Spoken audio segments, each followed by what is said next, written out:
Poof. All right. Hey, what's up, everyone? Welcome. How we feeling today? We got some yapping. I'm trying to figure out how to copy soft body meshes between DOA character models, and I noticed that the Digital Deluxe wrestling costume makes Ayane's ass a different shape than the yoga pants one. Just say you're gooning. Just say you're gooning. That's so much shorter. Like, yeah, I was looking at her ass and, you know, in a second of clarity, I noticed something. That's it.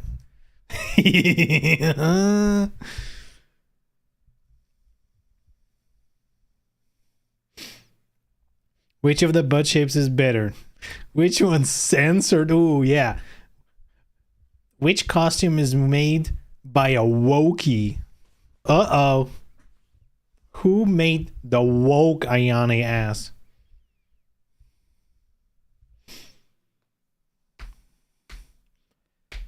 Now I want to copy this fucking sash over so I can do something more interesting later. Yeah. We all love doing more interesting things. Bagoon we shall. Nothing you can do about it.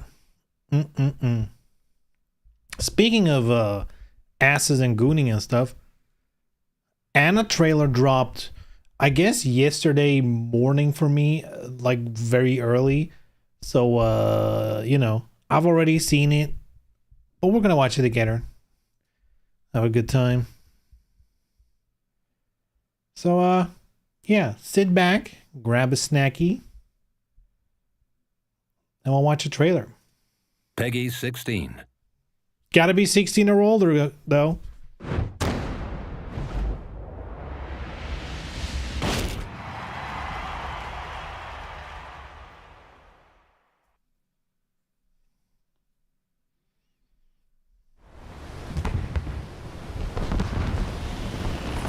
I'm only interested in my inferior half. This won't take long. Why is her hair so shitty? What's wrong with the hair? Ready for the next It's like Yuri. Tekken 8. Christy wants an outfit like, man, are you a hater? What's with the hate? Lovely Tom's craving for a good time. Also, Christy has no copyright on an outfit that existed way before Christy. See, the real thing to complain about, I'm sorry for already pausing this. The real thing to complain about, why is this trailer not in 4K? I looked at all the Namco Bandai channels. None of them have the 4K trailer. I think the Japanese one does or something, but none other have. But anyway, Craving for a good time. Tom's been craving. Long Tom. I love that, by the way. Smacking people with the bazooka. Gonna be sick. And the bazooka cancel? Come on, man. Nie mogłam się doczekać. Zaczynajmy. I hear you're quite the gourmet. How about a pre-meal workout?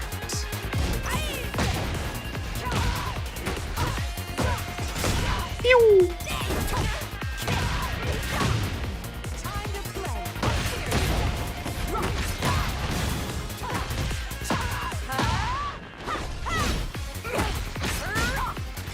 There's so much going on here. It's been too long since I played Tekken 7 though, so I couldn't tell you I'd love for you to taste a lot of the cooking details about the sometime. moves. Other than bazooka is different. I'm going to make you pay. Feelings mutual. I love that we're so close, little sis.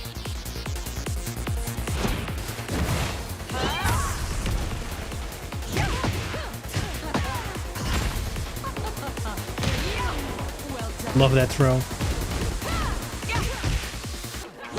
Whee!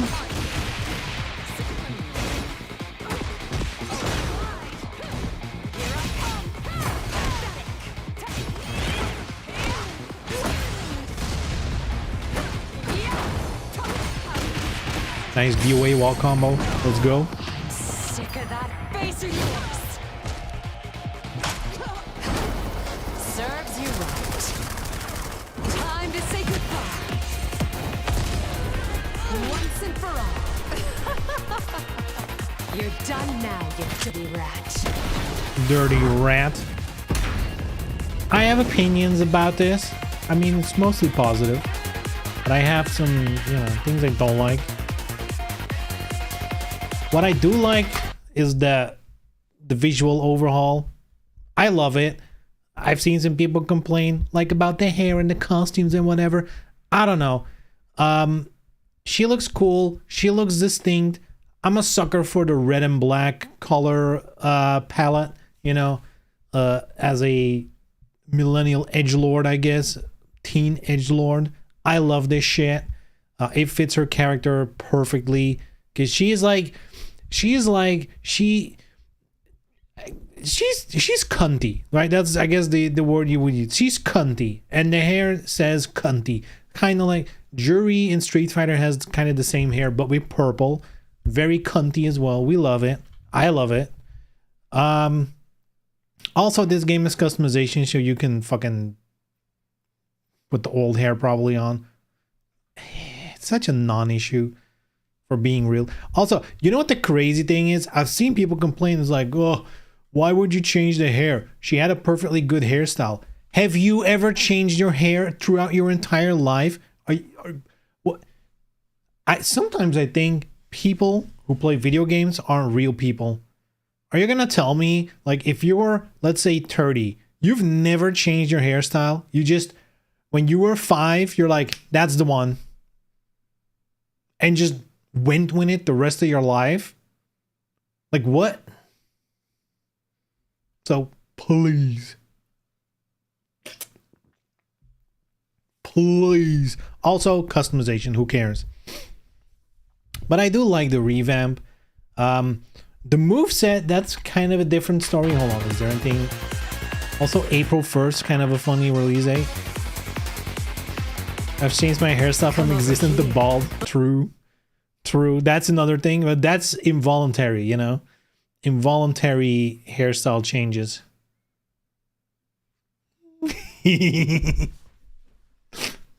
I guess you could rock once you get gray enough, you can rock like the crown.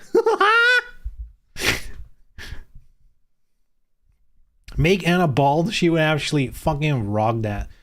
She would do the buzz cut and then like red or something. She would actually fuck. She'd make it work. Anyway, costume tree looks sick.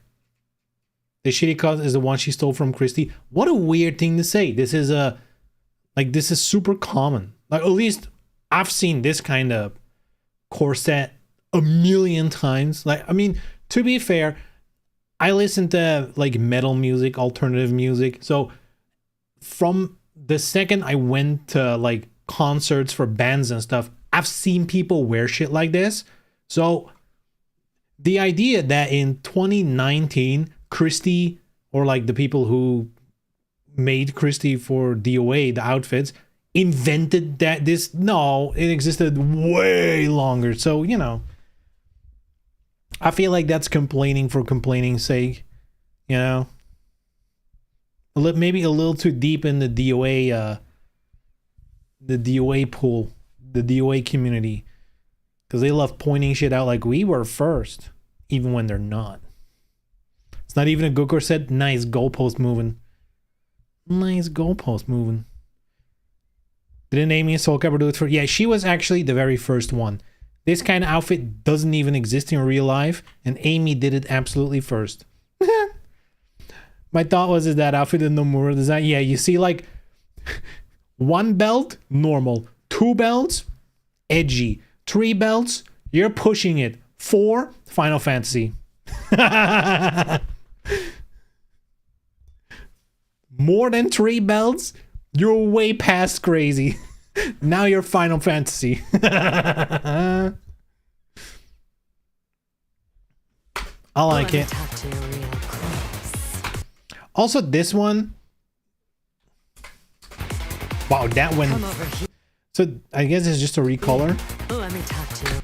This one, I'm not opposed to this costume. It is cool. However, it's very, how do you put it? Like, this is tied to the lore, I guess, to the canon, whatever. Like, this made sense with, like, the whole Nina thing, having the wedding dress and stuff. I mean, I guess it's cool to have, but I feel like, I mean, I know the answer to this. Why not her classic red, what's it called? Cheon. What's the name for that kind of dress again? Cheon Sol or something?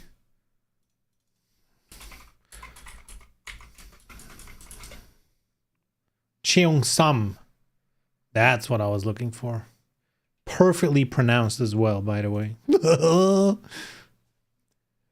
But to answer my own question immediately, a fucking microtransaction. Of course that's gonna be her legacy outfit where you have to pay for. Because ain't nobody paying extra for this one. Unlike maybe some very, very dedicated Anna players. But people will shell out for the classic outfit, which you want to bet it's gonna have the classic hairstyle. They might actually hide it there. They did that for Nina. You can get Nina's classic hairstyle if you pay for it, which is included in her like legacy outfit bundle. That's what they're gonna do. I guess this is already classic hair though. Wait, hold on. Real close. Come over here. Okay, Let me talk to you. so I guess you can pick this hair as well. But you'll have to deal with the flower. Maybe... Is her leg missing nylon texture? Maybe. They fucked up shit like this before. Especially with transparent stuff. I think it's there. Did it have it? Because here it also doesn't have it. Maybe this is just what... Maybe this is just how it was. You would actually have to look at it side by side with the Tekken 7 one, huh? Tekken 7. Oh, no. Images. Huh.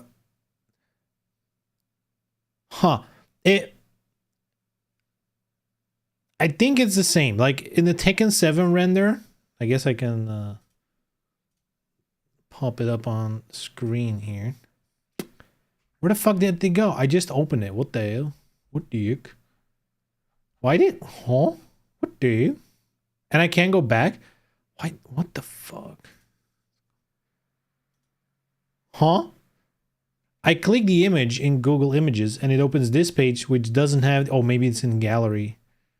There you go. Really? Huh.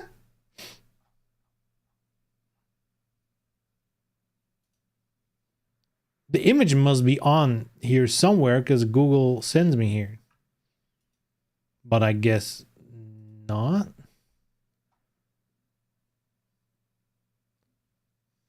Huh?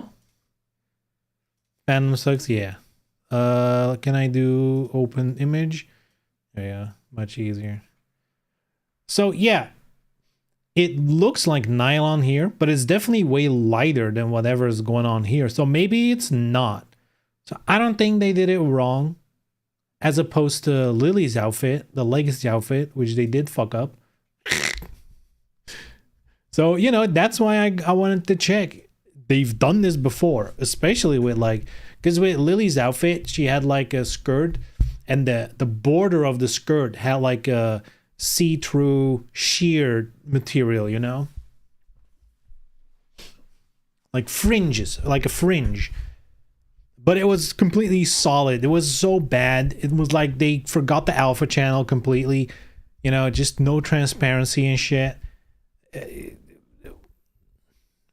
was bad. They did fix it, I believe. They definitely patched something about it. I don't have that outfit, so that costs money. Money? I don't think so.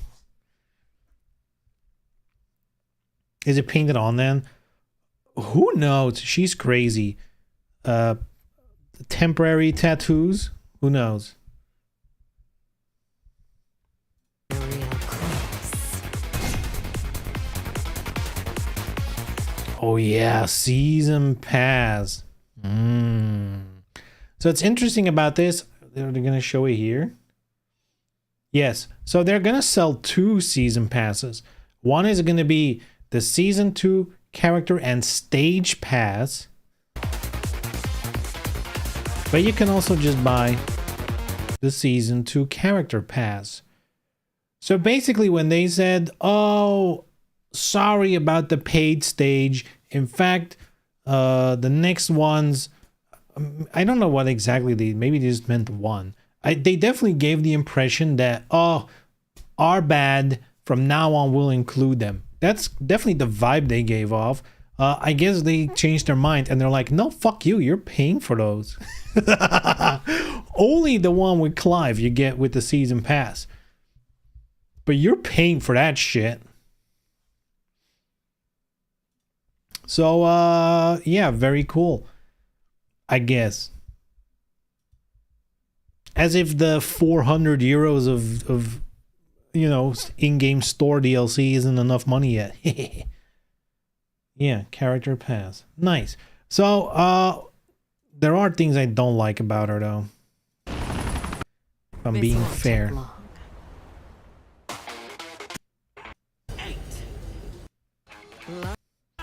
So first of all, I mean, it's kind of obvious. They were like, bazooka is her thing now. I feel like they went overboard. I like that she has moves where she smacks with the thing. You know, if your reaction is like, oh man, the game's full of weapons now, I kind of feel like Tekken was fucked the second Chainsaw Girl entered the picture. The moment that was allowed is like, okay, it's not just, you know, like exceptionally with like Yoshimitsu and you kind of hand wave it away a little bit. The moment they did Chainsaw Lady, it was like, okay, so they're committing to like an over-the-top anime-inspired bullshit. And they've only went harder and harder in that direction. This is just where we're at now. If you can live with chainsaws and fucking, you know, who else is like this guy has a fucking katana energy bullshit. We can live with a pistol and a bazooka, right? We've seen worse in this game by now. That being said, that's just a general direction of Tekken that I'm not too fond of, but it is what it is. I think her having melee moves with it is the least of our problems here. What else that one looks weird, by the way. When you guys think, look at how she wiggles it too fast. She's not putting enough pressure. You have to push down.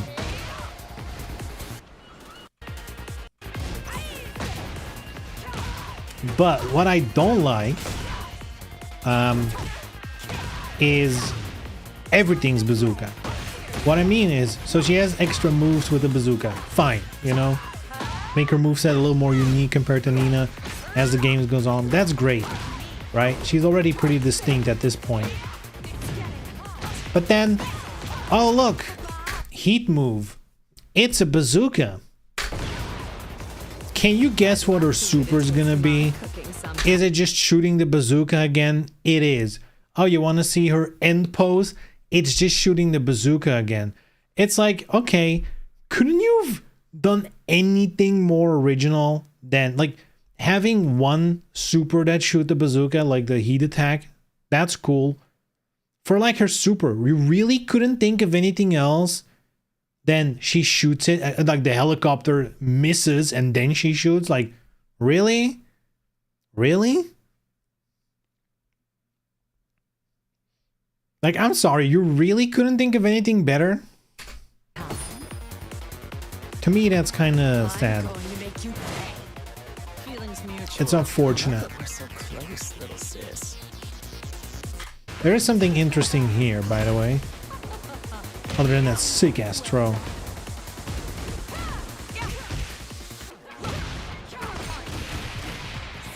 So that's already cool. I don't know if it's just animation, but Nina's on fire here. It's probably just animation. However, this one here, this shot is interesting because she shoots something, a missile as it's called. Nina blocks, has like a weird blocking animation, but then the shot is purple, and once she blocks it, there's like a purple mist hanging around Nina. You see it? There's like a purple,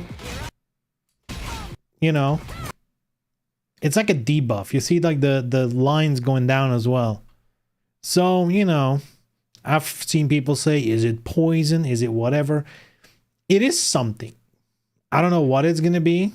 Maybe it takes away like your gray health or something, or Dorito does, just like Soul Calibur. They're just stealing everything from Soul Calibur, huh? That how it is?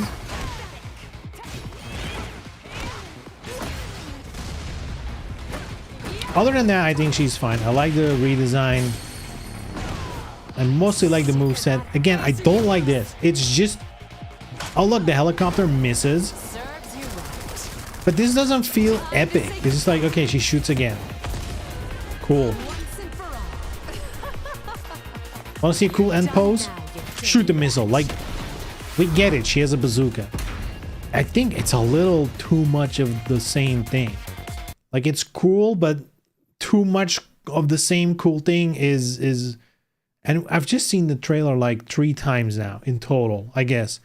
It's too much. It at the very least, her super should be something else. You know, it could include the bazooka in some way, but it should be more than just shooting it again. The helicopter doesn't work. It doesn't really do much, in my opinion.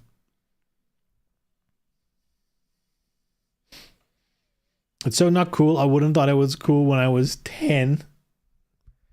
Maybe at 10 you're like, yo. But again, that's going to get old very fast.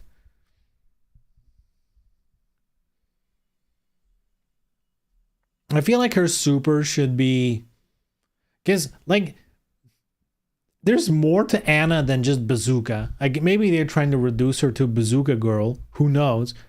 But she has so much iconic shit. Dude, she's like a legacy character. There's so much to pull from with her. It's crazy. They went for, oh, how about helicopter misses and then bazooka? Oh, like, no, that's a shitty idea. But you know how they're gonna solve that? Boom, they're gonna sell new supers. Hey, dude, I need to shut up because they're gonna fucking do it. If you let them have their way with their in-game fucking store, we'll be paying for new supers, new heat moves, new whatever.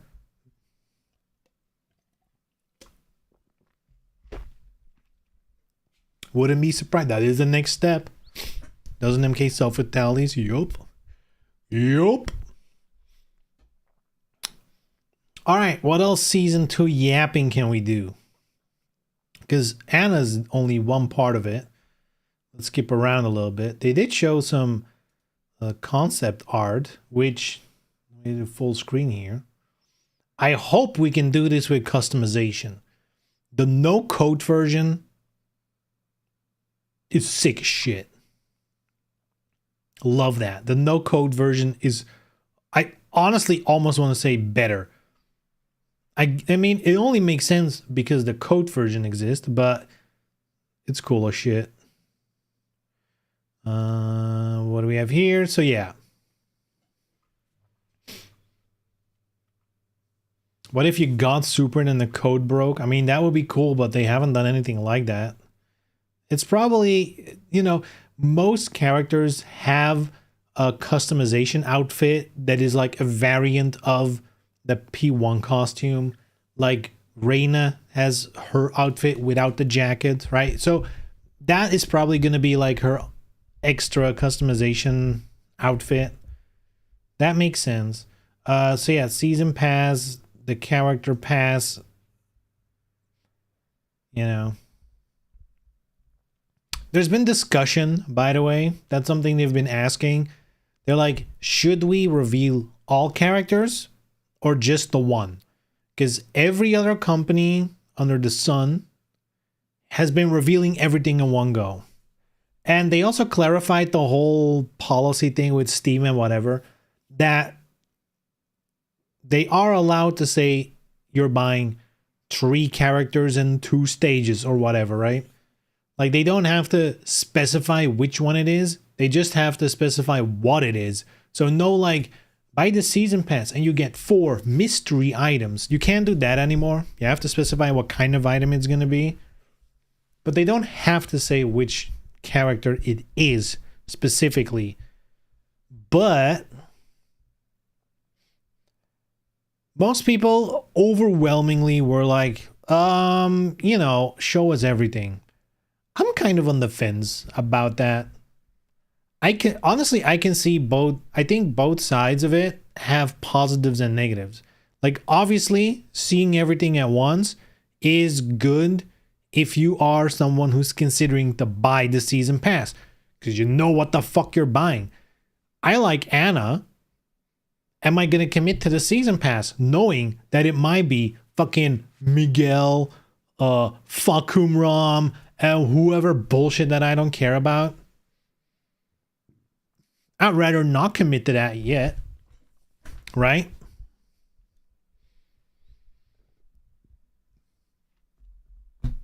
But at the same time, if you show it all, it immediately deletes all interest for the next year. Which, you know, you can be like, okay, that's the marketing people's issue. We don't have to deal with that. But at the same time, I like being excited for things. You know, when I know I'm going to watch a movie, I avoid spoilers. Makes sense, right? I'd rather find out as I'm watching the movie. And, you know, if I'm watching Evo and I know at the end of the ride there's going to be a Miguel trailer, but maybe I'll just not tune into Evo at all, because who the fuck cares?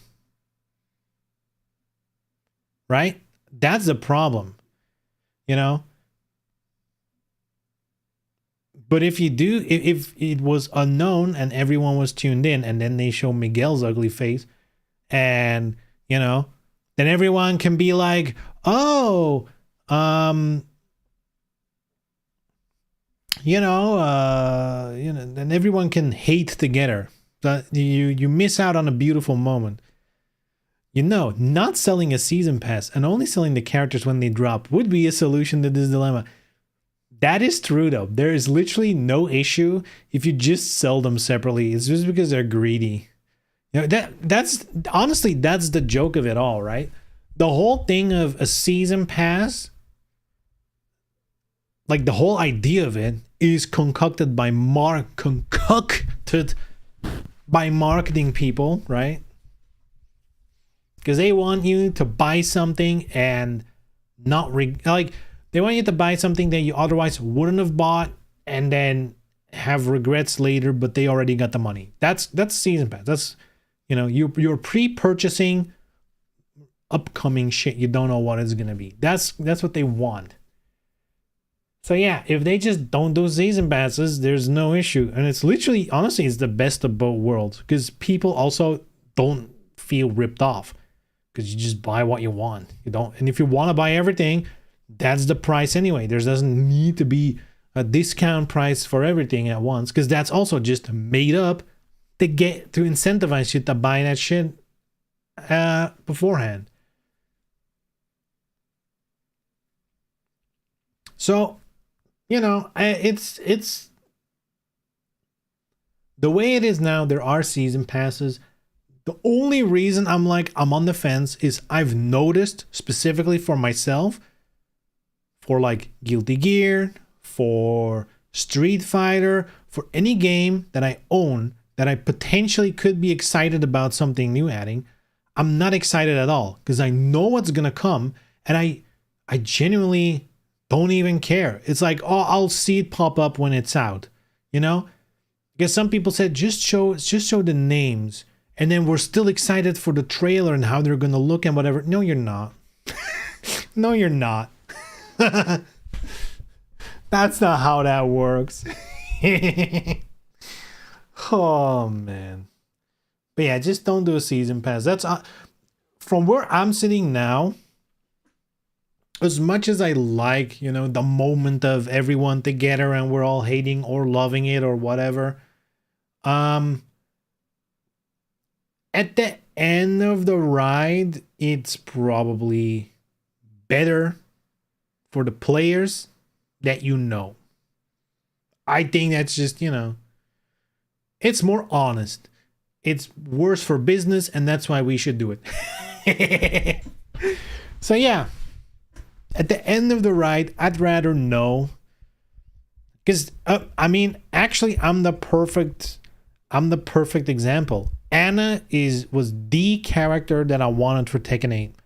She's the one missing character that I really wanted in this game. There are, of course, other characters that I would like. Let's say Kunimitsu. Let's say Elisa. Oh, Elisa's a good one, right? If this season pass, right, with the stages and whatnot, if this is summer, you get Elisa and like her fucking castle or whatever. And then in winter, it's fucking Kunimitsu or whatever. Like, then I'm down to buy this season pass.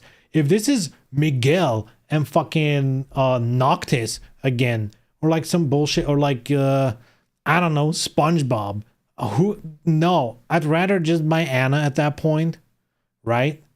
And if I ever want the complete Tekken 8, I'll just wait for this season pass to be like on a minimum 50% discount, and I'll still be cheaper off even purchasing Anna twice, I guess, at that point. Right? That's kind of the whole thing, you know? It is better for the consumer to know. So I'd rather know. By the time this by April 1st, I feel like they should show the whole thing. Or at least the names. I don't want to buy Miguel. I don't want to buy Falcumram. It should discount the bundle by the proportion. That's another thing that I don't understand. I mean, again, I do understand capitalism. That's always the answer. Like, hey, why is it shitty and not good for the consumer? Capitalism. That's how it goes. Money talks. What's the game called? Killer Instinct. The newest one, 2013. The newest one, right? The 2013. The Killer Instinct that was on Xbox, right? They had this feature where it had like a rotating free character or something, I believe. And you could buy separate characters. And there was also a bundle to get like all characters and quote unquote the full game, right? They made a system where if you bought like 4 or 5 characters and you basically spend the amount you would have spent on the full thing, it would unlock everything. They're just like, oh, you've bought your 5th or 6th character, you've now spent $30. That's the price of the full game upgrade. So you just get the full game now. You've spent enough to unlock everything. But other games should do this. It's crazy, but I mean, it's probably not good for business because they want you to double dip on all this shit. Or just commit to the season pass immediately. That's what they want. They want to get more money out of you. So yeah, they should actually, you know, the more I'm talking about it, the more I'm convinced I'm actually 100% on the side of we should know what it is, and you should just not use this shitty system if it's a marketing issue. You know? If you want to earn more money, how about not trying to scam us and just be honest? You know? You'll sell enough. And you already have like a DLC store and a fucking fighter coins and all that bullshit. Please. As if you're not already earning way more than the previous games. Please. Please.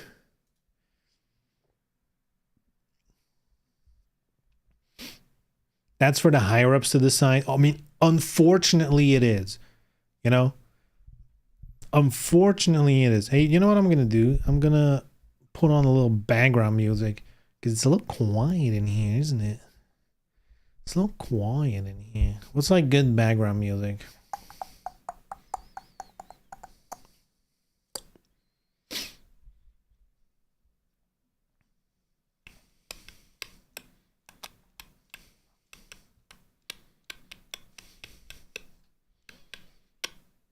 Ooh.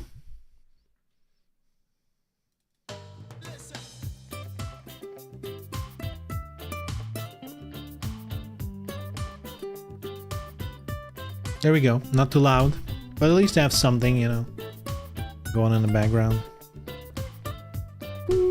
They get a good laugh at seeing Anna with a rocket jump. They overdid it with the bazooka. I like the bazooka, but they turned her into Bazooka Girl, which the bazooka should be an accessory, but they went ham with the bazooka. It's a little too much. Anyway,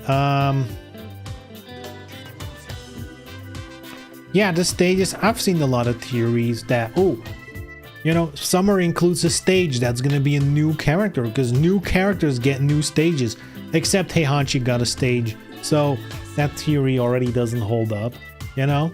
Others were like, well, in the autumn one in the middle, that's gonna be a returning character, makes sense, right?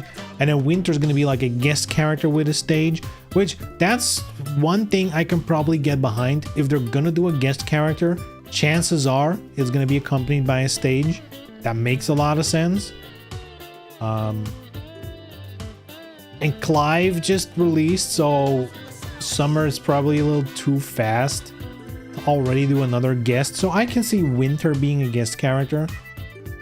But Summer could be a returning character as well, depending on what stage they want to make, you know. A new character, man. Whew. What if it's Ryu Hayabusa and the stage is Aerial Garden? Then I'm gonna send a very angry email that it's not Kasumi. Or the real face of Dead or Alive, Mary Rose. Honoka. The real main characters.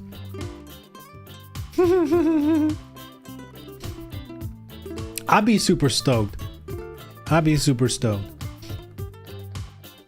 yeah, so far, man, I'm gonna patiently wait what they're gonna do in terms of maybe showing something, maybe not. At this point in time, I'm thinking to myself, the chances that one of these following characters is gonna perfectly align with my interests at this point is low. The amount of characters they can add that would interest me, at least if we're thinking legacy characters, is kind of low. So at this point, I'd be tempted to just buy Anna and again wait for the season to be over, and then, you know, can you even buy them separately properly, or does that need to be, do you need to use the fighter coin bullshit again?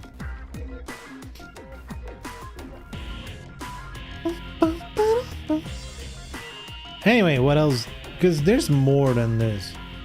They also are gonna release season 2,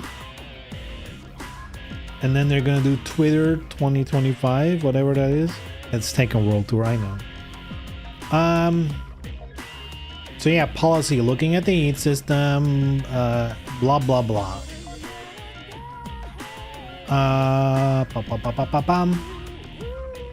They're adjusting some stances to be able to do the heat stuff.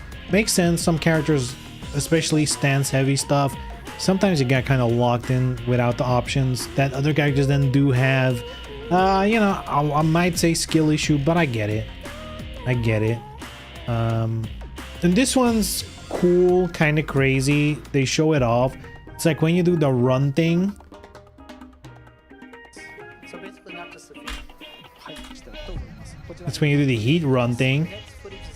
Hello? If you do that, you can go in crouching. Do they show it off? They do, right? Is that 1, 2, or 3 numpad? Yeah, that's the numpad. Doesn't Tekken usually use that?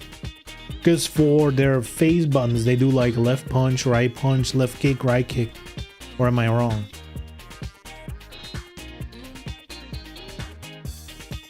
Anyway, you can do that. That's cool. You know, that is cool. I guess especially for characters that have like while standing moves and stuff. That's an interesting mix. I like that. What's this? Reduce chip damage, heat stage. Sure. Certain characters, heat push. Yeah, some characters had heat activation moves that were also armor moves. And I guess that was a little too much bullshit in one move, so they kind of removed that. So it's they removed it and they're now standard armor move. I think that's a good change. This one's kind of wild. If you're crouching, you can now sidestep down, which wasn't really a thing yet. I think this is, especially on the high level, is gonna impact the game quite a bit, especially for characters like Lily with big side steps. You know, I think that like the most common place this is gonna change shit is moves that on block force you into crouching, or on hit even, that force you into crouching. You know,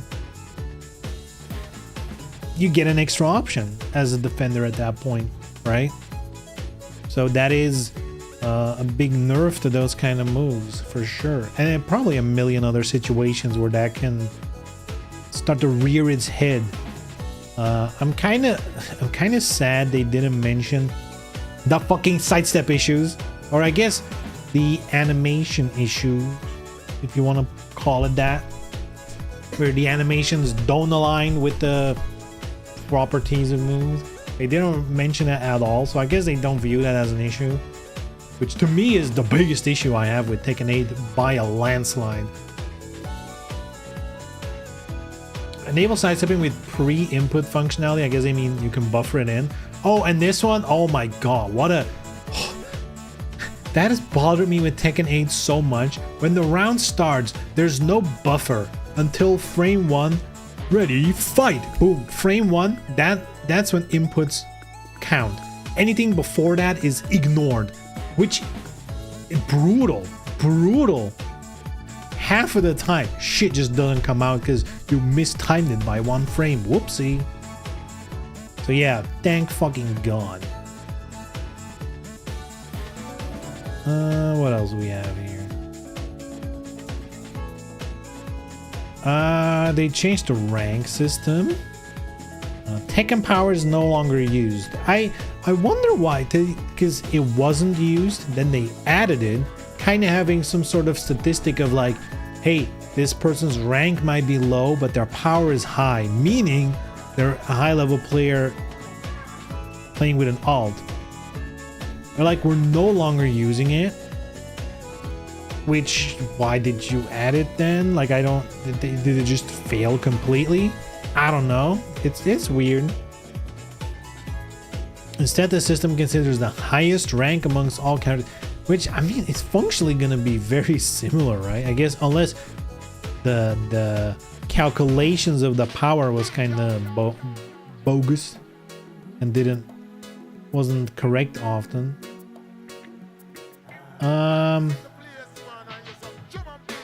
And they're also changing some of the ranking stuff. I guess the points you need to rank up, so now everyone's getting ranked down.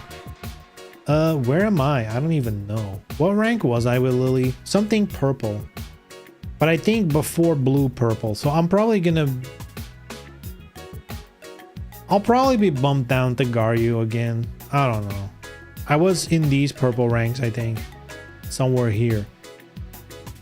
So I'll probably, or maybe I'll stay the same rank, who knows. I'll probably get bumped down to this. Don't really matter that much. Why is the disparity in matchmaking scary?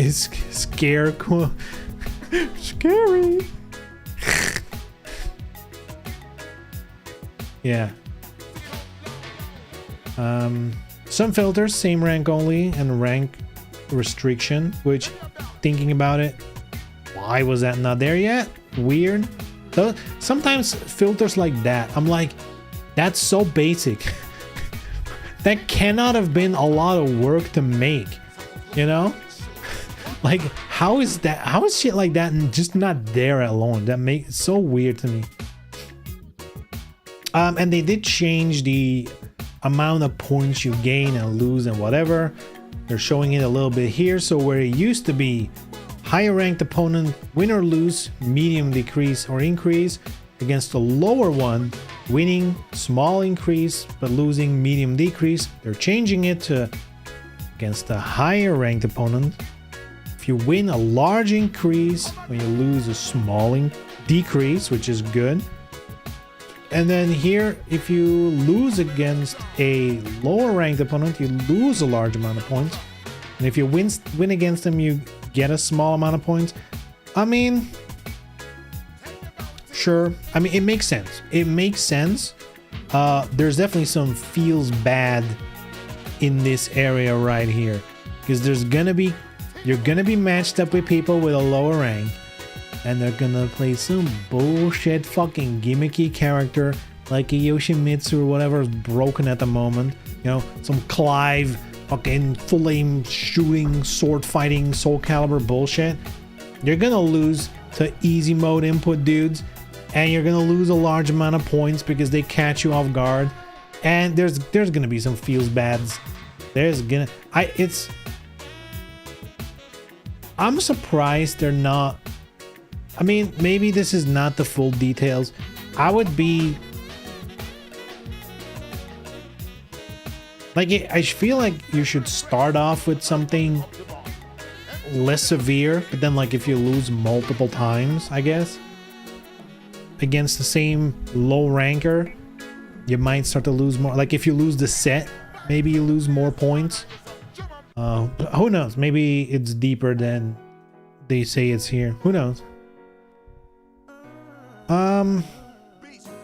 Removal of the consecutive loss.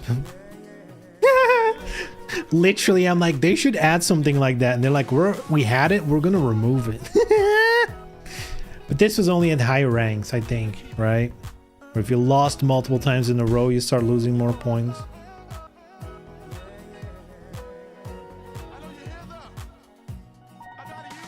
Enhancement to the win streak bonus. Ranks blue and above, additional points for 3 consecutive wins. Now for red ranks and below, additional points and just 2. Do they mean this is gone and it turns into this? Or does this still apply and they just add the red ranks and below? Who knows?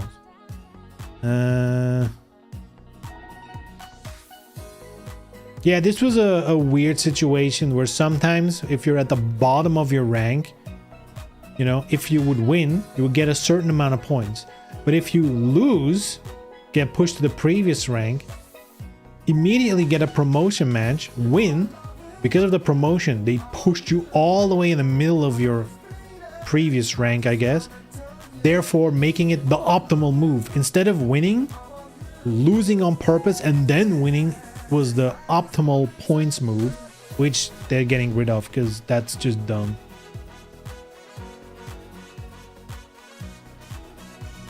Yes.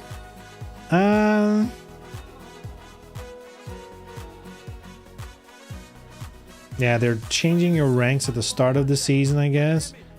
You get like a cool little thing that people definitely are going to use, depending on the rank you have now.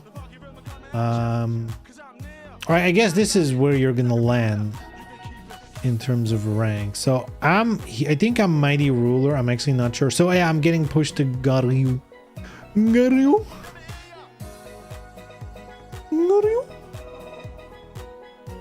And they made new ranks with the original names God of Destruction 1, 2, 3, 4, 5, 6, 7, and Ouroboros, I believe they called it. Not 8 on its side. And then they put a lot of effort into improving the ghost AIs. You can let them fight against each other, choose whether they're like defensive or offensive or some bullshit. They're like, oh, balanced aggressive defensive. They have like this mode showdown where, you know, you can fight with other people's ghosts, and then you have like buttons you can push to like nudge your AI to do a specific thing. It's basically just coaching, but with bots instead of real people. You know, so if you wanna be in that, you know, it's like Football Manager but for fighting games.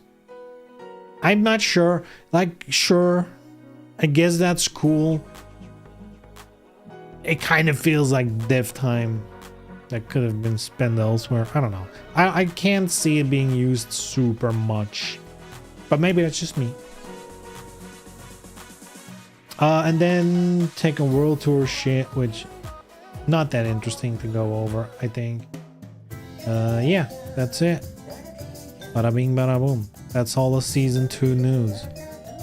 Very excited for Anna. Not very excited for the rest of the season because, again, Anna, if I have to think of like all the characters, if I think back to Tekken 7, which were the characters I was interested in playing? Lily, of course.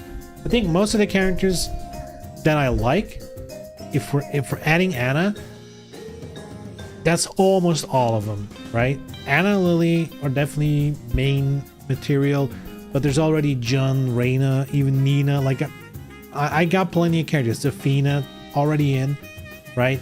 I guess the only one that I do want to see return is Elisa. I know people hate her. I like her as a character. Her moveset was kind of, you know, I wasn't a fan of like the jump kick cancel combos where you needed to do it like 6 times in a row and shit. Not a big fan of those. If they would like make her moveset a little more Tekken instead of Street Fighter, I'd be more down for her. But as a character, I really like her, so I want her back. And I think the Kunimitsu V2 was really cool as well. So those would be the only 2 characters where I'm like, oh yeah, I kind of really want them back.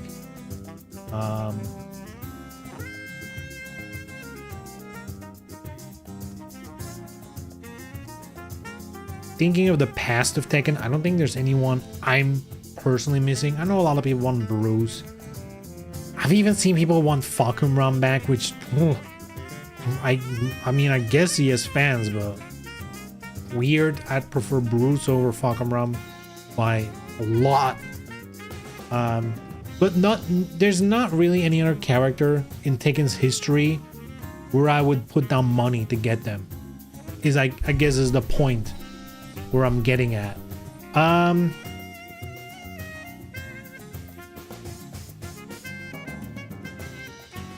Guest characters, I have no idea what it could be, so that there's always a chance those are interesting, but Tekken's history with guest characters, you know, 7 and 8 up until now, not a strong track record for interest towards me.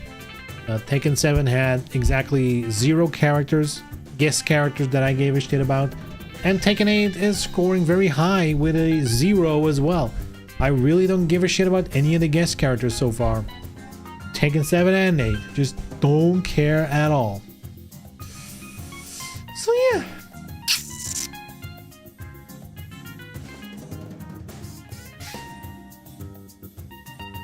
I had this other news set aside, because this is kind of bullshit. Warner Brothers closing down like multiple studios. Interesting for the fighting game people. These were the guys who made Multiverses. It's gone. What? There was this whole thing on Twitter where like, I'll bring back Multiverses. We're saving it by showing interest, by buying stuff in the game now, right? It's like, hey, will stop it from going down by being really active. I think they got like 400 players on Steam, right? So they showed up in droves. But now the studio is just gone. So, you know, it's gone. Multiverses was always such a mess. You know what the crazy thing is? I was browsing something recently. Either my trophies or my PlayStation library or something. And I saw the first time I played Multiverses was in 2022. And that took me for like, huh? 2022? Was that original beta in the summer? Was that in 2022? That feels weird and wrong to me. But I guess it was that long ago because it did the beta and then it disappeared for a long time. Yeah. They had to make a very difficult decision in structuring their development studios and investments, starting the best key franchises. So we're getting rid of a Wonder Woman game that everyone insider industry was raving about. For Game of Thrones, like, sure, Harry Potter, I get it. Hogwarts Legacy was like a massive hit in a time period where they did things like Suicide Squad, Mortal Kombat 1. I think Mortal Kombat 1 probably still sold enough to be profitable. Suicide Squad was a huge loss. Basically everything they've been doing has not been super successful. Again, other than, I don't know, Mortal Kombat, how well that one did. But Hogwarts Legacy did fucking insane. So yeah, of course they're gonna continue with that. Mortal Kombat probably is still profitable. DC is their property, so they're not gonna get rid of it. And Rocksteady is working on something Batman, so you know. Game of Thrones is a weird one. I've never heard anyone being like, man, where are the Game of Thrones games? Like, I don't feel like anyone's asking for that. I think Game of Thrones is also like over. Like that's kind of like, you know, I almost want to say that's like bringing up Lord of the Rings now, but I think Lord of the Rings is more popular than Game of Thrones even today, even though there's nothing new happening. So it's weird. Game of Thrones feels like such an odd one out, especially considering you're closing down a game that's been like in development for a while. Now, apparently it was kind of a mess development wise. They shifted directions a lot, but again, that's the suit's fault.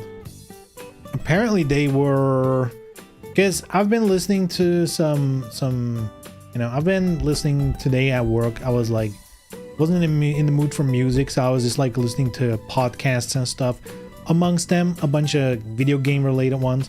And there were definitely multiple people who were like, yeah, behind the scenes, when we talk to the studios under Warner Bros., you very often got this impression of like, they're doing one thing, they're fully committed, but then something else is popular.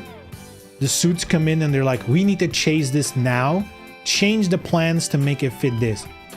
That's kind of what happened with Suicide Squad, where they're like, hey, this needs to be a live service, look at Fortnite, you know? Same with multiverses, same with all these things, to the point where even under Warner Bros., you had the studio that made Gotham Knights, if you remember that game. Apparently that studio was internally, like, when the game came out, they were working on like a 1.5 version of the game that will kind of like overhaul most of the things people complained about, because like the core of that game is fine, you know, like it's a cool map, it looks good, the story is good, you know, they just missed the mark on some other levels. But it's honestly, it's a fine game. It got a lot of flack for not being an Arkham game. That's what's mostly the hate it got. It's not Arkham, so we need to hate it. But as a game, it was fine, right? It wasn't bad by any stretch. But it definitely could improve it, and a 1.5 version was definitely something I would have wanted. But I guess, you know, Suits came in and are like, nah, you're gonna do some silly DLC bullshit, because that's money. Because, you know, oh, you need to do a fucking tower with floors, because that's what other live service games are doing. And that's how you get shit like games being in development for 5 years, being restarted like 7 times and shit, costing millions and still nowhere near being done. And then they're like, yeah, we need to do strategic decisions. Yo, you made wrong strategic decisions. Just let these devs do their shit. I'm willing to bet, you know, Monolith doing the Wonder Woman stuff, if you would just let them do their fucking thing, you know, they probably make a sick ass game. It's usually how it goes. It's you know, devs, I mean, devs are not innocent, but I would trust devs far beyond any fucking suit. But yeah, sad, 3 studios at once. It sucks, right? I didn't even know what San Diego was making. I guess unknown. But yeah, it's you know. Oh yeah, and on top of that, that's the best part of it. This thing, they made this system, the Nemesis system, in one of their Lord of the Rings games in the past. They're like, this is sick, we're gonna patent it. They fucking got away with it, which is even more insane in my opinion, that like a gameplay mechanic so generic, like it's not that original, right? You know, but whatever, they got it patented. Up until this year, the Wonder Woman game was supposedly gonna use that system, which makes a lot of sense for a game like that, right? But now they're like, yeah, gone. And now they're just gonna sit on this shit. Now, to be fair, again, it's not like you can just make something like it and just not call it the Nemesis system and they can't really do shit. Because, like, what is the Nemesis, you know? What is the Nemesis system? It's like, oh, there's like enemies, named enemies that, like, I guess remember, you know, have some kind of permanence, and like, you know, some you can recruit and other are too villainous, and like it feels so broad and generic. It's kind of insane they got away with patenting it. I wouldn't even know, like, unless you recreate it 1-to-1, I guess they might come after you, but there's like a million games with enemies that react to the happenings of your hero and whatever. Like, I don't know. You'd have to look at the patent to see what exactly they got away with. Anyway, this is stupid. The video game industry is a disaster. And fuck these guys. You know what I mean? They need to get their grubby hands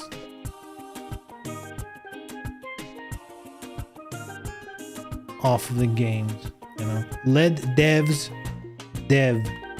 Suits be gone. Suits be gone. Psh. Anyhow, I've been yapping for an hour and a half, so I'm gonna take a small break.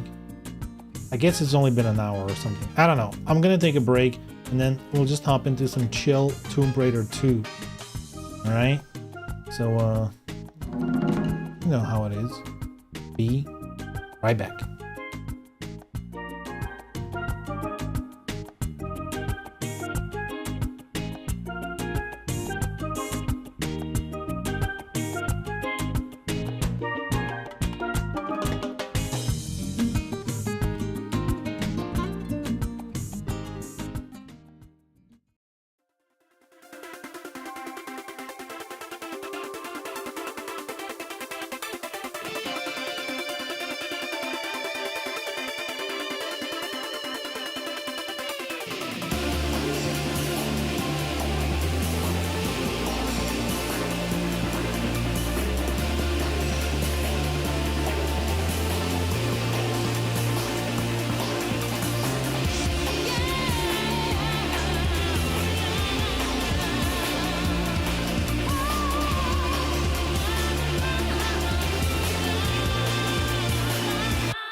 Damn, breaks over a little faster than expected.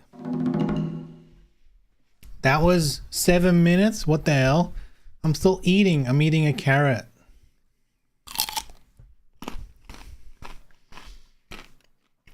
I was hungry.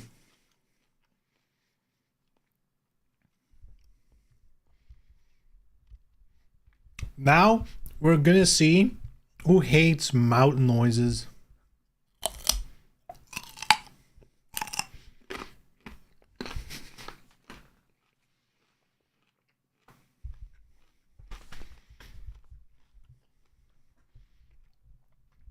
The thing is, I generally don't mind it, but when I'm wearing headphones, that's so fucked. Then I hate it.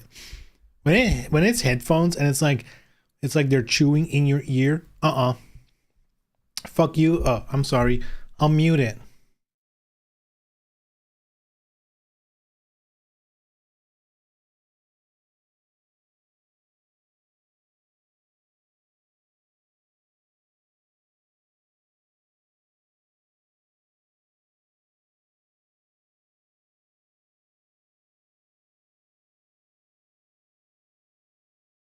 There we go.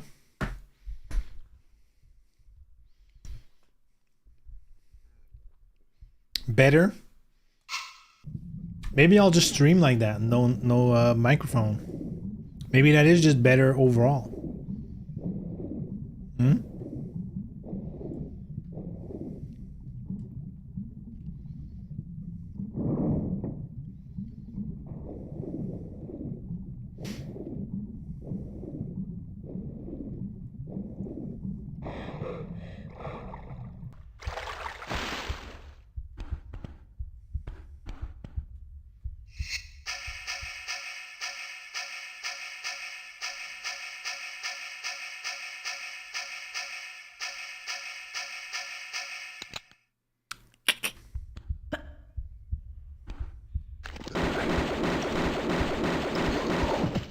Ooh.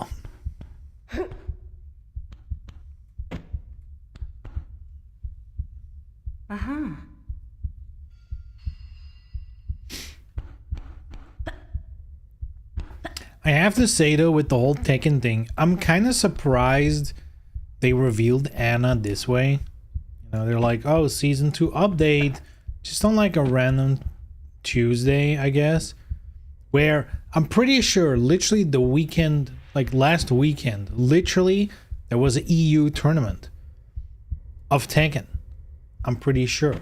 So I feel like they could have dropped the Anna trailer then, you know, just like, you know, even if they were planning to do it with this stream, they could have just done it there a couple days earlier. Just do the Anna thing and then the explanation later.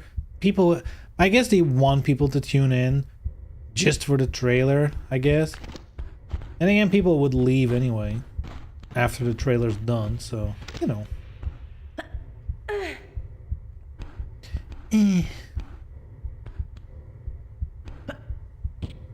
don't.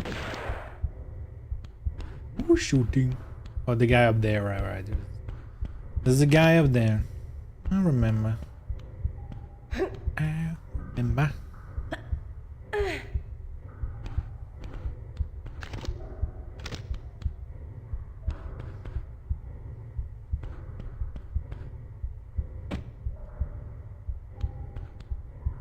Anything we can do here? I don't think so.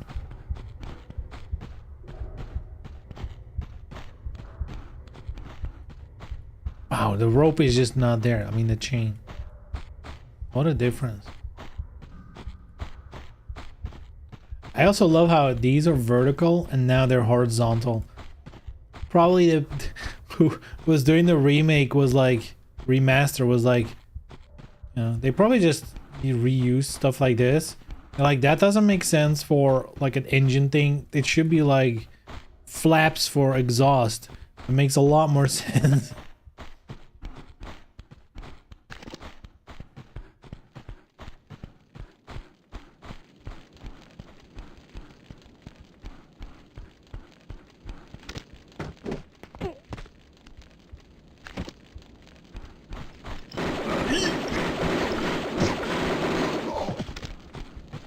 Ah! He missed? That's probably the craziest part about what just... Oh, I forgot about that.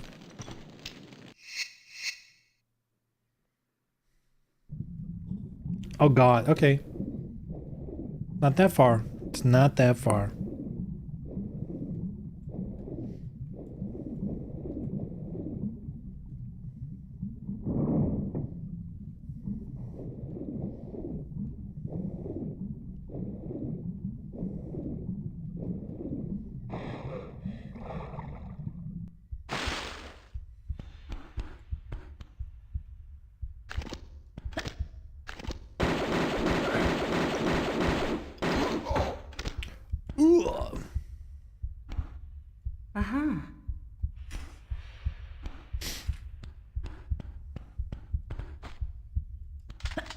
It is kind of funny how I wasn't really playing Tekken 8 anymore. And I'll get me back in, at least for a little bit. That kind of depends on the changes with Season 2. If it's gonna be fun.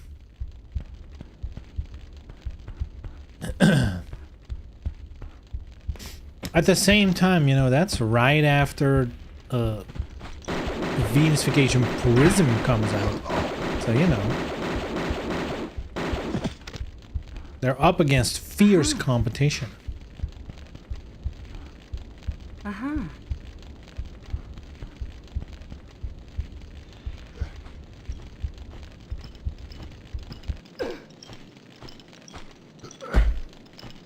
What? What?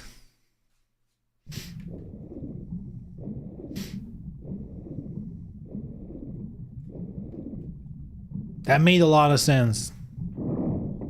That's like, you know, if object is in motion and colliding is 1, player collide is 1, insta kill.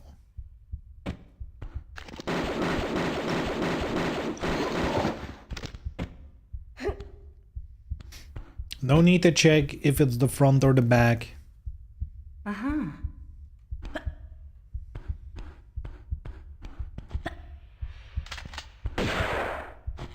Hehe, miss me, bitch.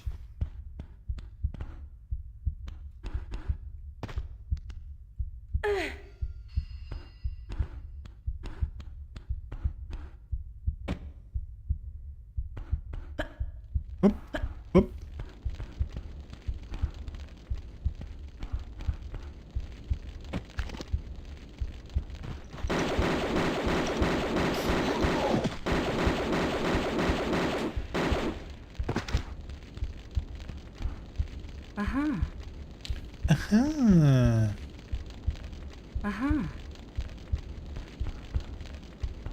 Okay, this time I'm staying clear, boys. Oh, they actually bounce back. And that's what killed me. That's crazy.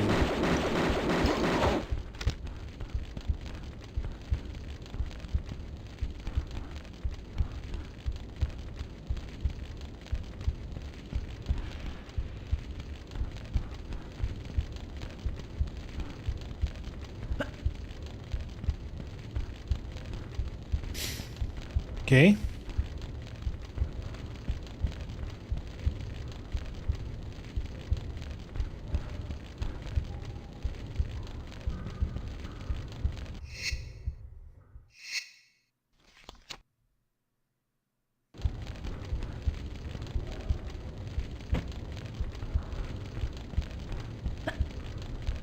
Woo! I knew it.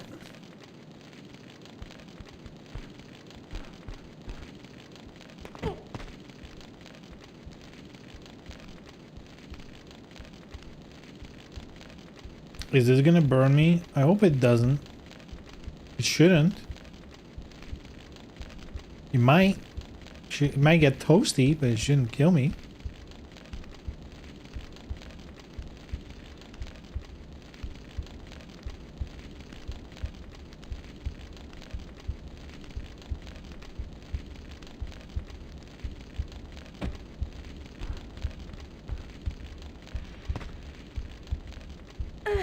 What's up here? Okay, let's flip the switch first, see what happens.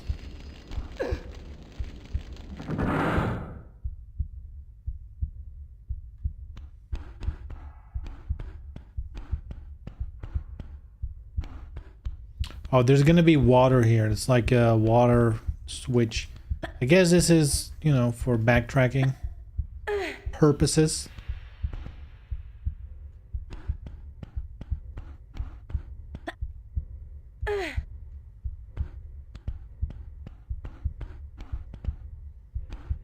Bum, bum, bum, bum. Sick background music. Just a heartbeat. My favorite.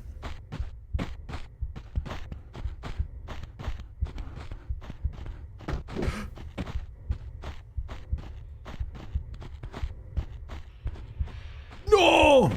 There was a switch there. There's gotta be a way back up, right? Oh, we're here. Oh, okay. Oh, I see. Oh.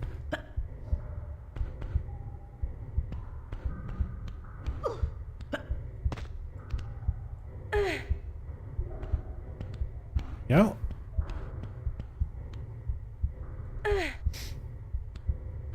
What would be like a good guest character for Tekken 8? If we're thinking about it, right? With the caveat that Harada has said that they're unlikely, let's put it that way, they're very unlikely to do guest characters if there's not any form of cross promotion to be done. Meaning is that if there's not a new DOA coming out, there's no DOA guest character. You know, at this point, if we're looking within fighting games, Virtua Fighter seems obvious, you know. He has mentioned Virtua Fighter in the past in terms of guest characters, hinting back then like, what if there's a new one? Now, he probably knew. Now we know that there's a new one coming up. You know, still Hayabusa. Honestly, not insane to think, considering, you know, Ninja Gaiden. It is the year of the ninja, as they keep wanting to tell us.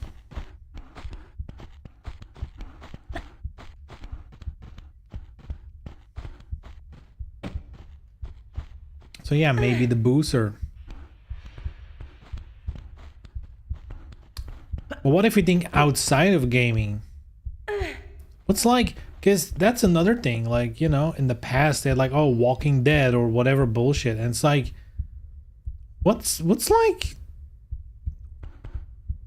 a thing right now? I couldn't even tell you. I mean, there's things, but not like action-ish, I guess. Like, what's popular in the... What's in pop culture right now that has potential? I don't know.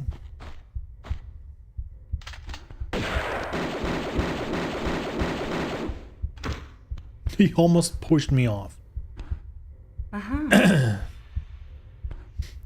Can't wait for Mark from Severance.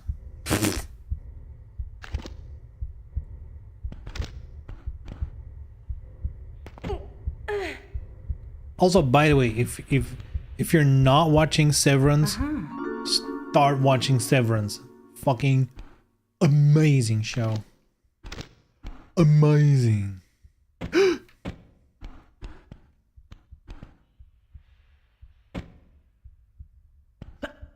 Elon Musk buys Mishima Core. His super gets locked in a burning Cybertruck. Yeah. And he fires all personnel. And now there's no one to control anything. Because he didn't realize they were all necessary.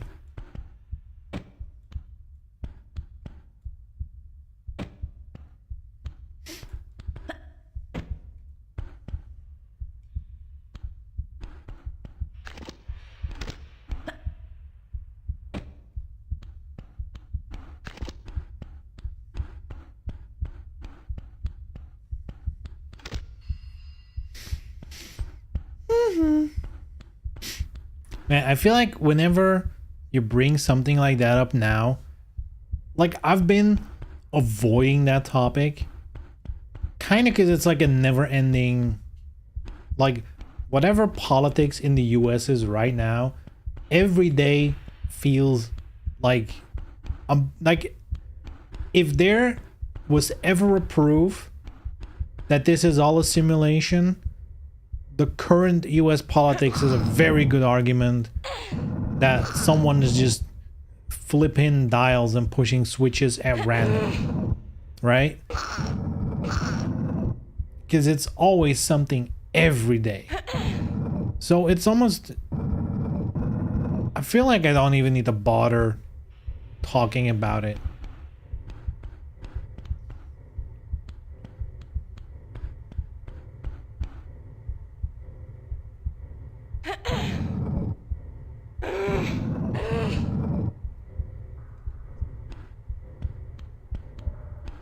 All I know is that it's insane. That's, I guess, the true line of it all.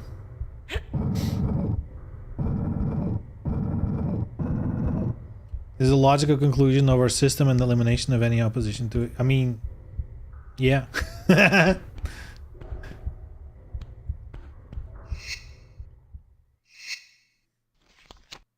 That's the thing, right? Whatever is happening now, and like, there's a lot of people, including myself, that often think like, how is there no opposition to this? Like, it's just happening, and you would think there's like a little more checks and balances. But I think in his previous term, he's been playing the long con, right? In his previous term, he kind of like all the things that are the checks and balances, he kind of installed his people in all those instances, and now they're all playing ball, because of course they're all playing fucking ball.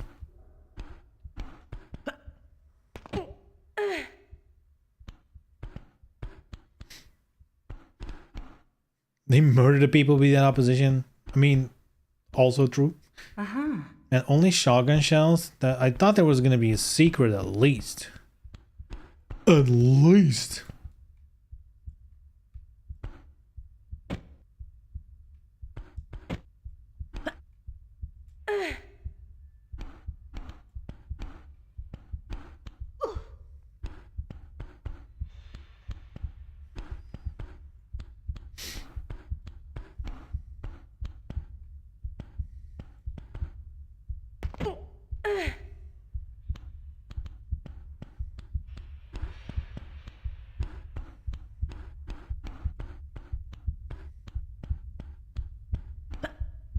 I mean, I gotta do something here, right? Because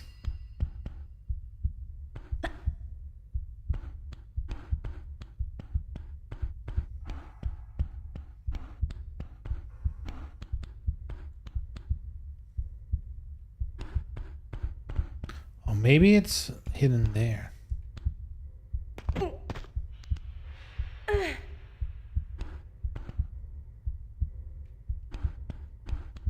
Wait, how would that?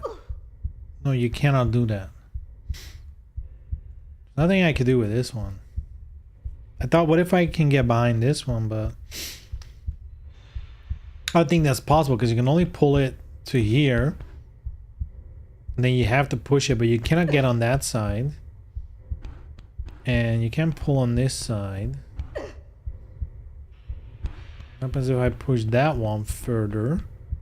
Just gonna land here somewhere. She can only reach that side. Okay. Okay. Pull up and dump it in the hole. No, I don't think you can push it off stuff in this game yet. I think you do get that later. You can push the block here, and then I will have blocked this road off. Hell yeah.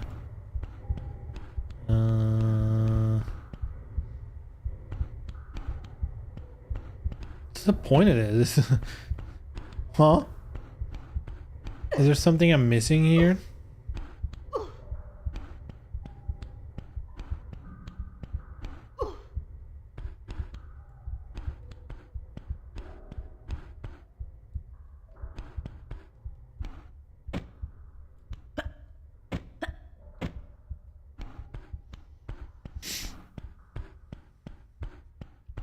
Okay, so we can go down. We're back here now. Ah, of course. Yeah. That switch influences those engine thingies. So now we can go back and we can jump differently on them. And get to that one switch that we saw in the beginning. Yeah. We're big brain puzzlers over here. Alright. Huge brain puzzlers. Oh. Can she reach that? That seems far away. I can't see from here if it's 3 squares. I think it is. I think this is a exact jump. This is a very exact jump. Is he gonna make it?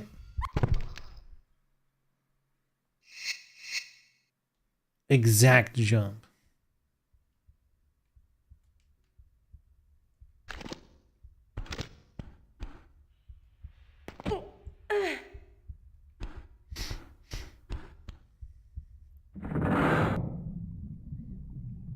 And now there's water. Now there's water.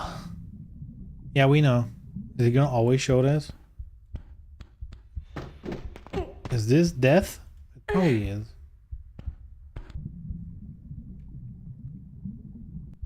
Did the engine go down? It did.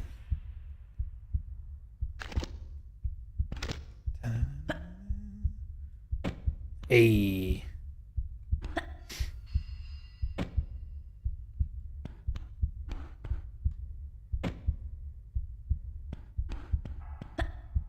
Bump, bump, bump.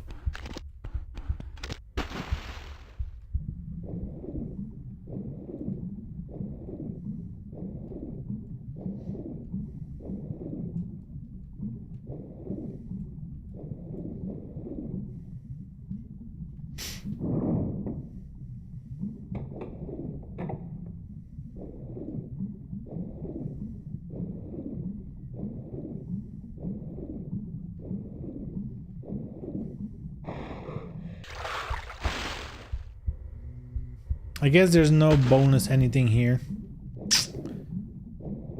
Unfortunate.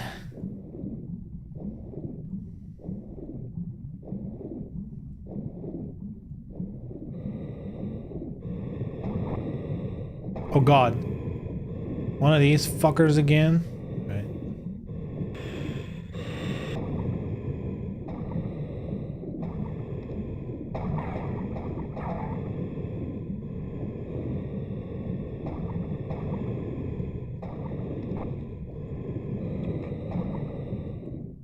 There we go. Got him. But I'm also about to drown. So that's cool.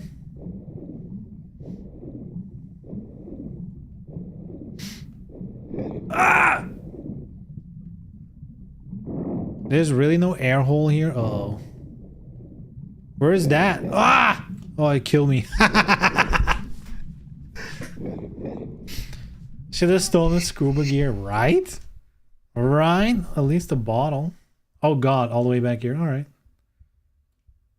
No issues. Boing.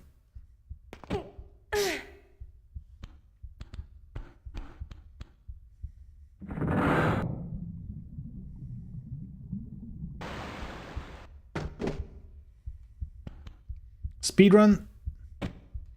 See, only hurts a little bit, but we're way faster.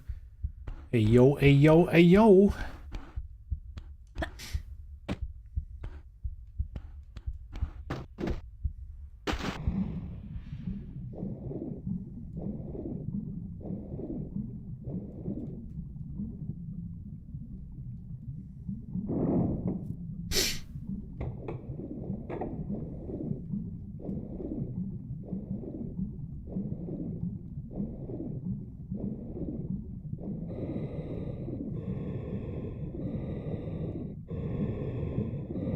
Come get me, bitch.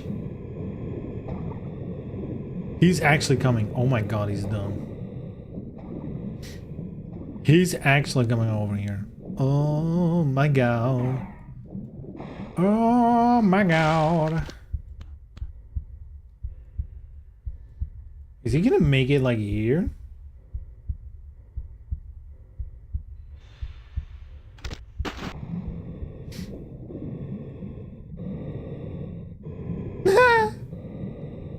Come on, bitch boy. Come on, big scuba man.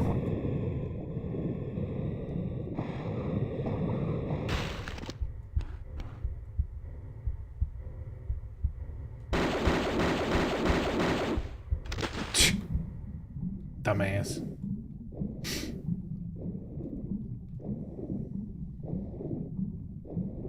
Dude, the underwater gun is so bad.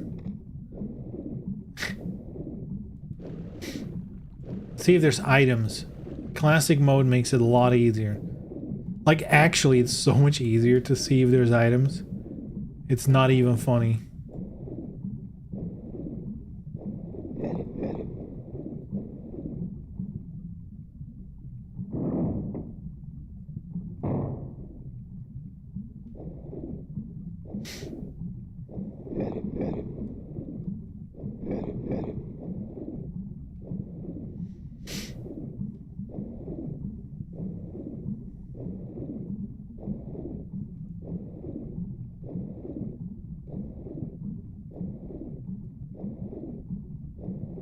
Did I take the wrong door? Uh-oh. Very cool.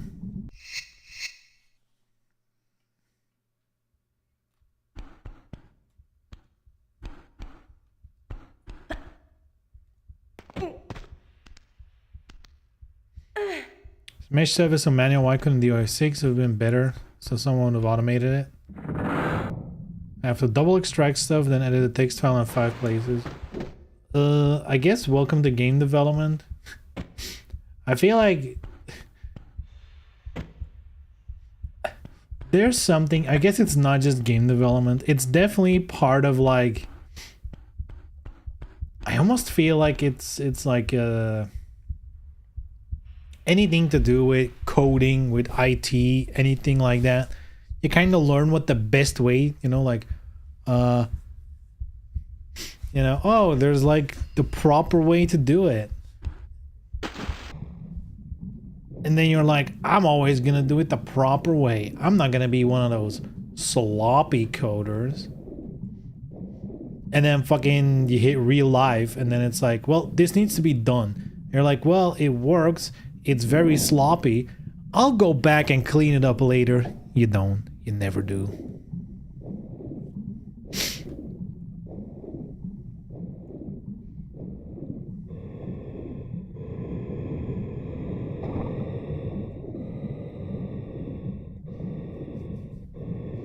It's not game development, they have tools.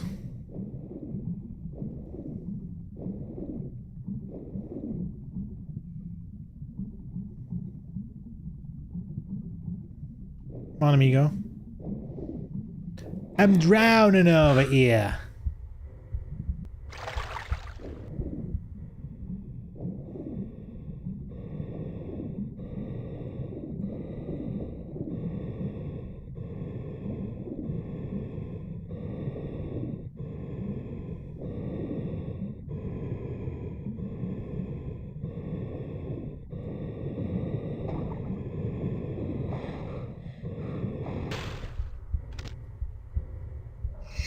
Not the harpoon gun.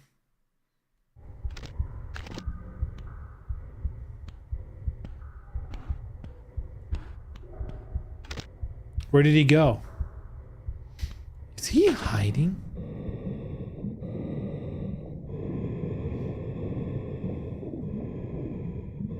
Need to lure him in entirely.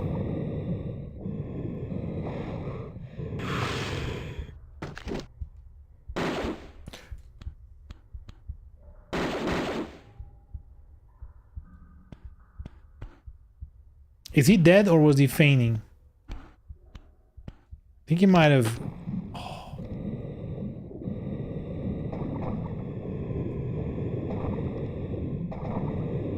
I hate this. Underwater shit is bad.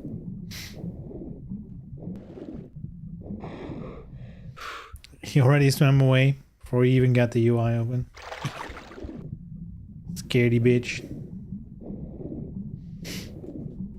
Alright, let's try this again. This is a tough... Like, you kind of need to know exactly where you're going.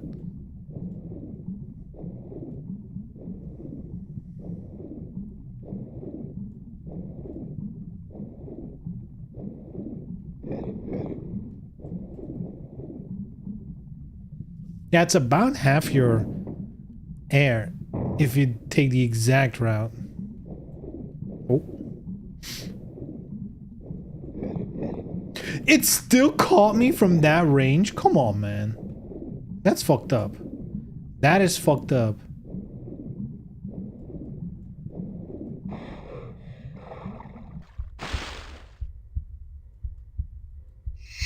Here we go.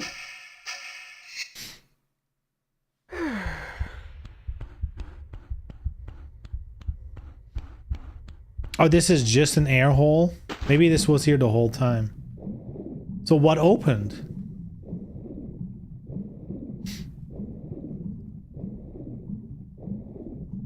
Oh, here. Oh. Okay, okay.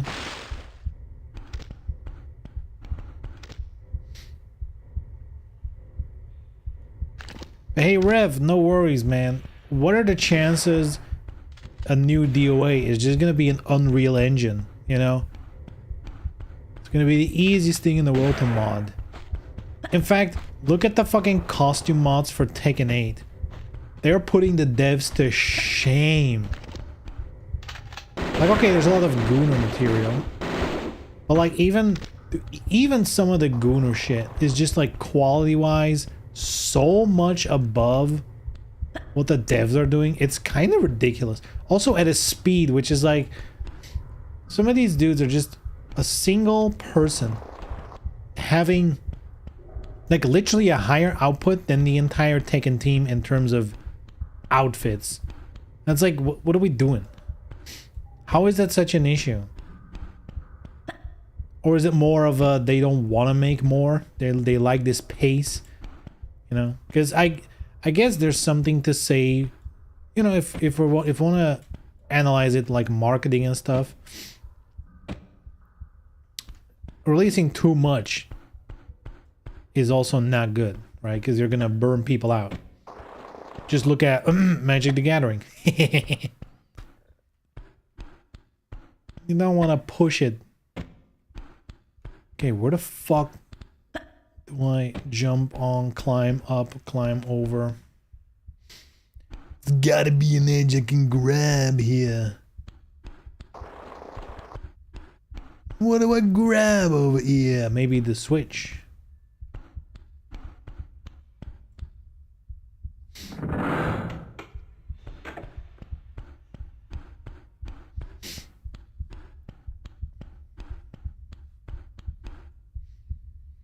That shit is why I like the Warframe thing. What's the Warframe thing? Do they have like a community modding thing? Or something?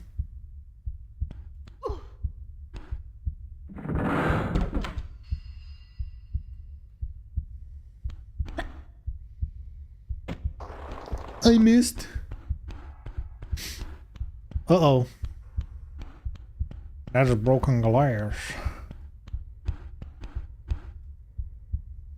They're like a Steam creator situation. Yeah, that's cool.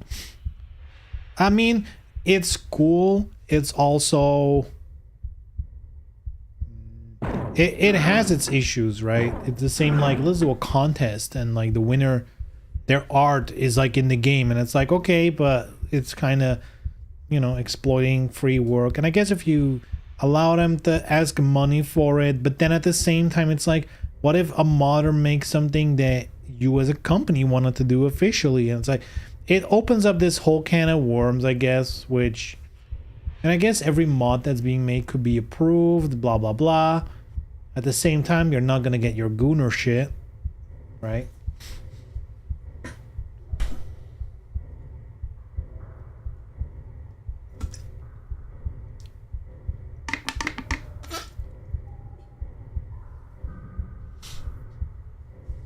Also, in this day and age, if something like that was to be made, sure, there's gonna be people who are fans of a series, franchise, whatever, make cool shit.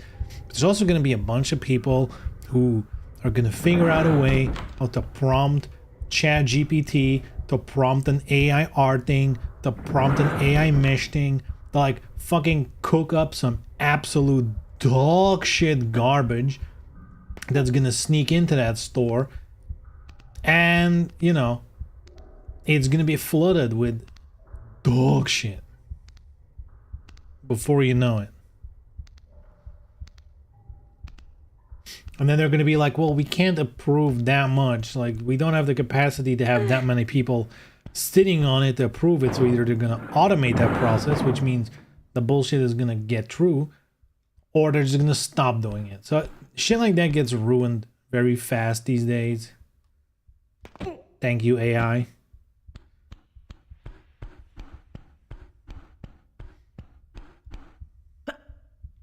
I guess.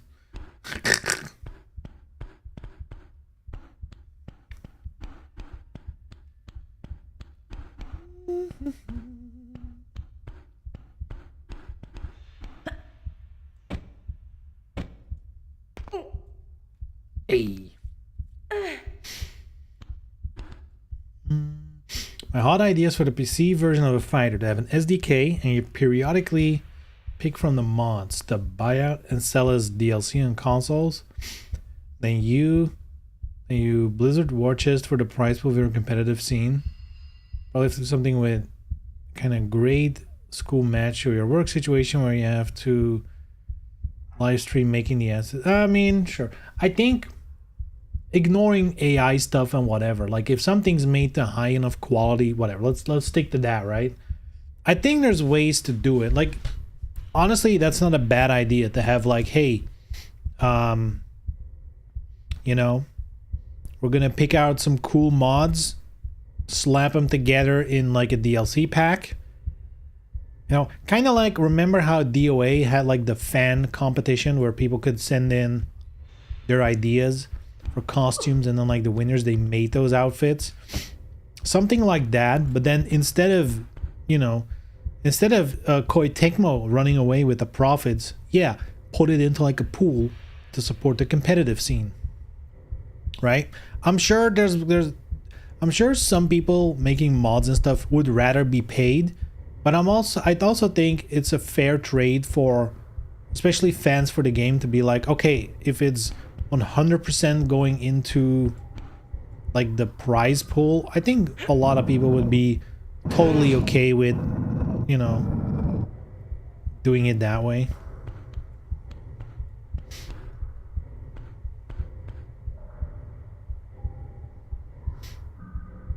Or split, sure. But then you would have to, then you're better off making like some kind of proper system for it, because if you're gonna do a one-off pack, and that means you're gonna have to do like a royalty split constantly up until the end of, you know, unless that DLC gets discontinued at some time or yada yada yada. It's like, you know, that creates overhead that maybe they don't want.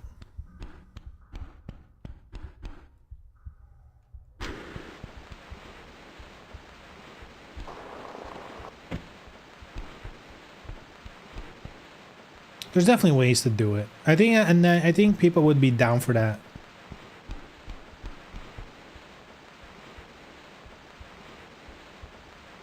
But what's over there? Why can I climb there? Is there like actually something there?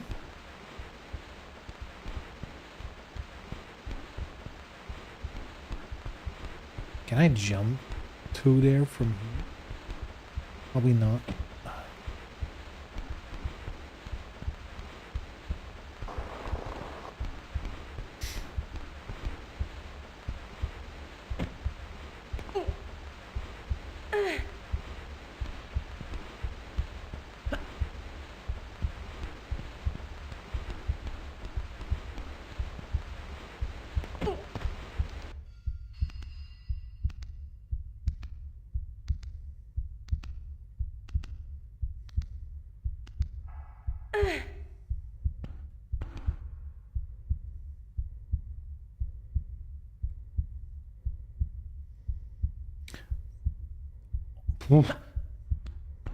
I guess my brain isn't holding up.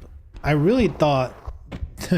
okay, I guess I've done that before. I really thought I jumped on it from next to the crate instead of like from that thing.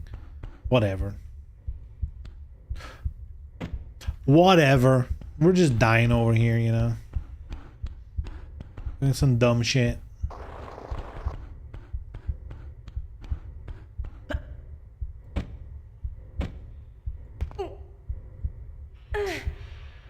Isn't it crazy? We're sitting here, all these ideas where you could be like, hey,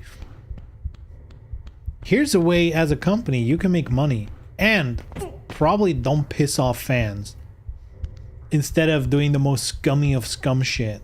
And it's like, you know, if only fighting games, God, fighting games. If only fighting games wasn't like this closed off little thing where like, dude, it's, I feel like fighting games, they're already like niche to begin with, but like, dude, launching a new fighting game, like a new franchise seems so insane to me. Like as a company or even as like an indie dev or whatever, you can have like the best idea in the world. You can have like the best fighting game system in the world. That all does not matter whatsoever. Because like 90% is just name. Fighting games just run off legacy names. It's kind of crazy. Like literally every popular fighting game is just some old ass franchise. At least the popular ones, right?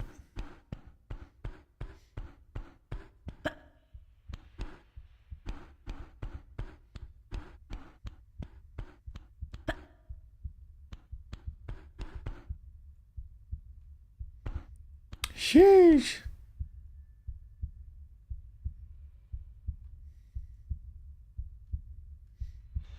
Maybe the trick is to buy the rights to the defunct thing. Buy Bloody Roar. Then bring it back. Hey, perfect execution though.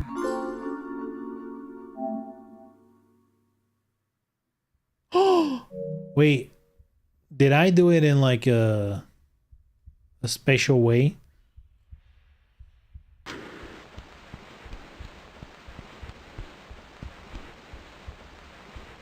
I guess maybe you're supposed to come in from this side. Yeah. And I did it the quick and dirty way. Can I reach it?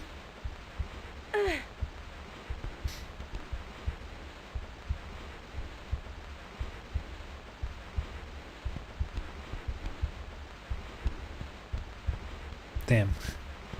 Got the advanced Tomb Raider moves.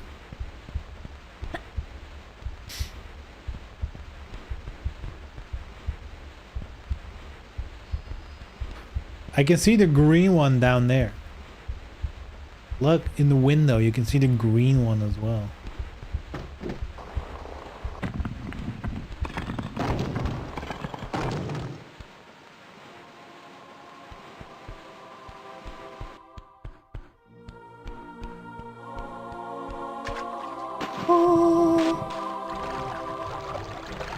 Ah, I didn't even see the fish.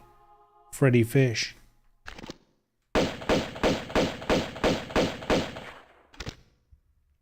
Wouldn't would care if Tao Feng 2 Foot of the Lotus was mechanically entirely different. No one would care. Because like most people wouldn't even know. That's like, if you're gonna do that, you might as well make something new. You're just about the same brand power, you know? Nobody gives a shit about Tao Feng. I'd be surprised if half of the people in this chat would even know what that is.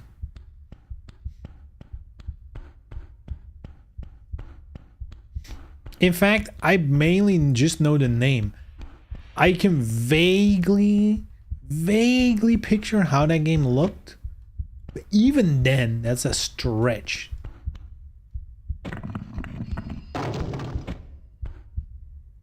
Huh?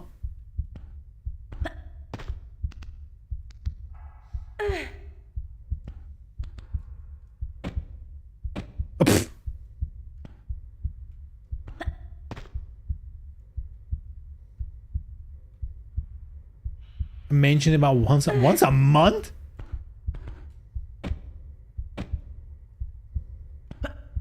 Thought you was gonna, yeah, me too. It was just a jump scare. I mean, obviously I need to grab that.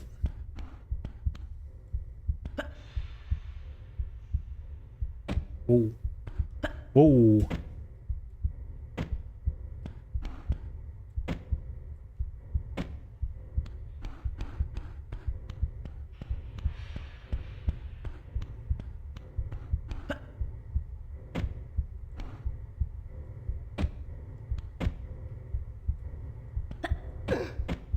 Can she not jump? Hold on, maybe like this. Then do you need classic controls here?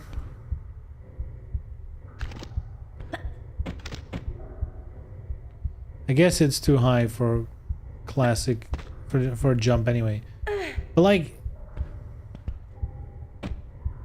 why doesn't that work? I mean, it looks a bit weird. That's why, or maybe I can jump.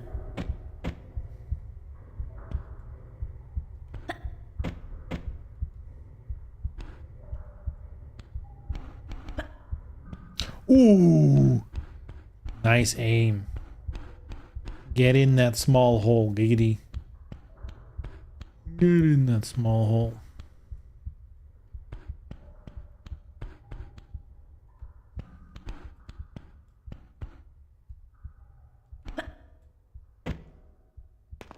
And now she can? Come on. Please.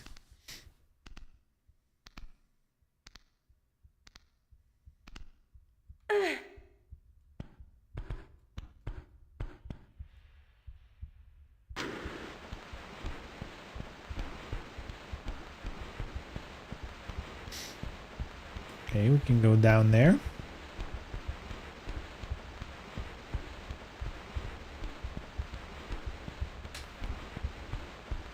This is crazy light. What the fuck? Like, okay, the new one's kind of dark, but at least it being dark makes sense. This is insane. Like, what about radioactive wood? How does that sound?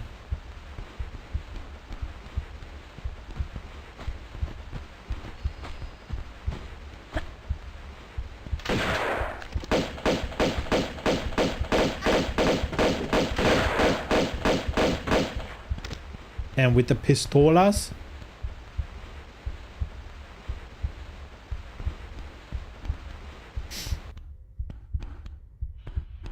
Radioactive wood, you know, like the Hulk. Damn. Hulk smash. He's smashing alright. Hulk do be smashing.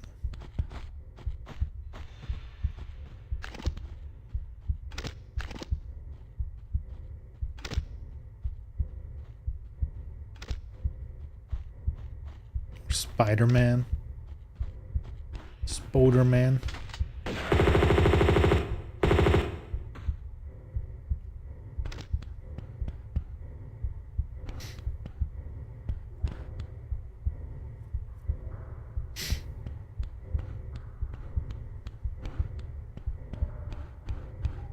If his blood is still radioactive in the current year. Yeah, who knows? And also which version of it.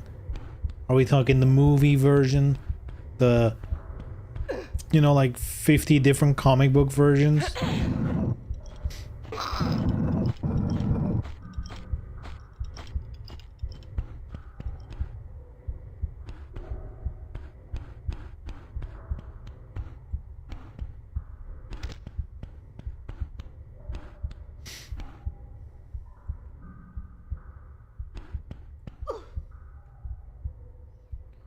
The old song version? What the heck? What do you mean by that? The old song version? Like the Spider-Man? Spider-Man.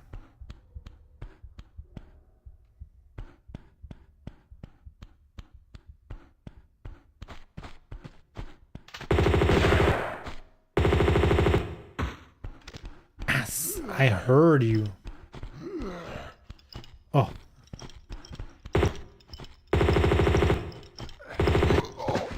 Brrrt. Brrrt. No items? Oh my god. What are these textures? Ooh. Ooh. They're like, let's take a photograph of a cum stain. Ooh. Yikes. Yeah, this is a lot better.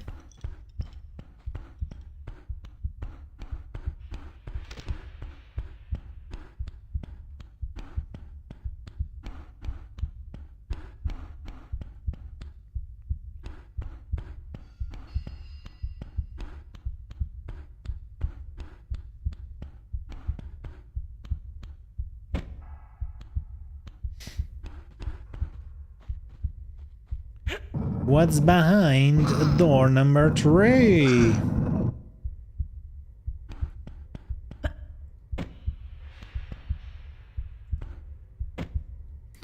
It's a key. It's actually important. What the heck? Uh-huh.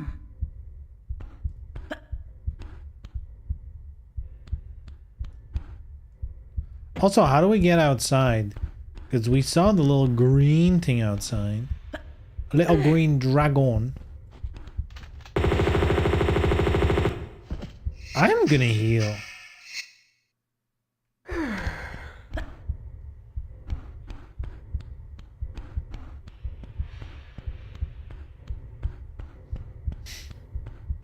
That room will be a mildly interesting fighting game stage with the pillars on the floor deformation. Bruh. New DOA guest character Lara Croft would actually work.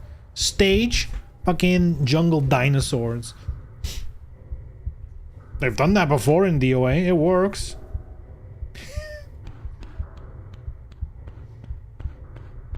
That works.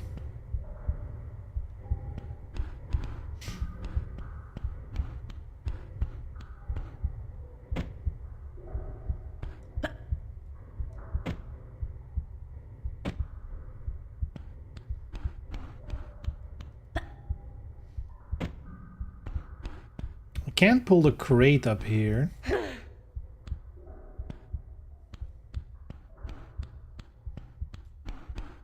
Do the Jan Lee cutscene, but before he can punch it there, she shoots it. I think, you know, Lara Croft, she probably... Like, what fighting style do you even give?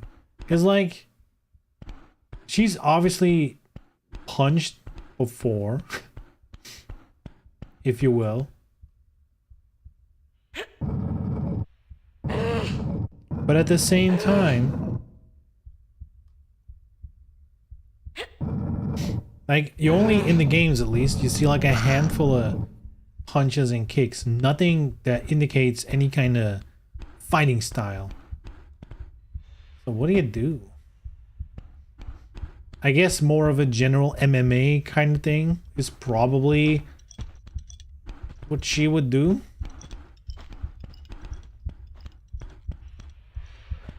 There's someone coming. I hear the cling, cling, cling of his gear.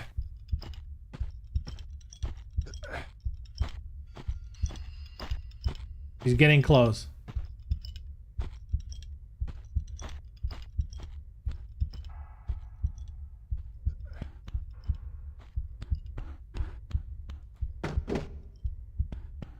Or not. Or maybe he is close, but he's just behind the locked door.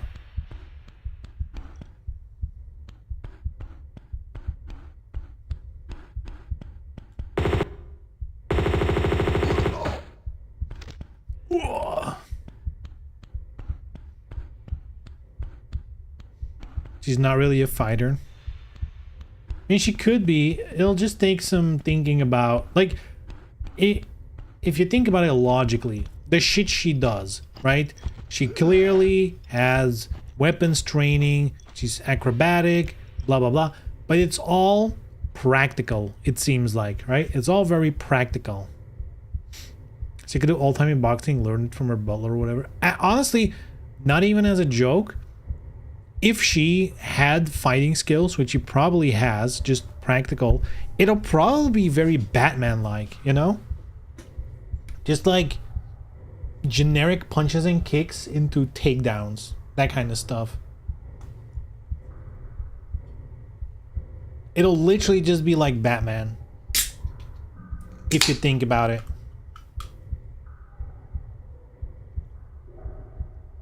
Without the gadgets and the lighting and shit. You can make that work. You can make it work. In fact, I want a DOA with Lara Croft guest character. I kind of do want that.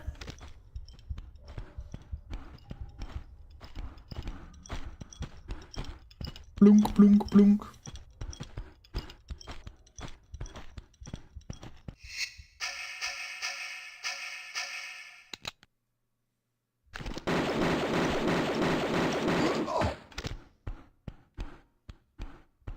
Damn, they're all dropping nothing. Nothing.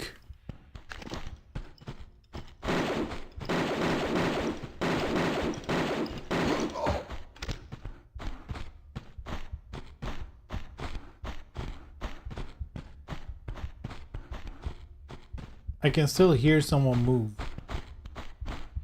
Who? Why? What? Where?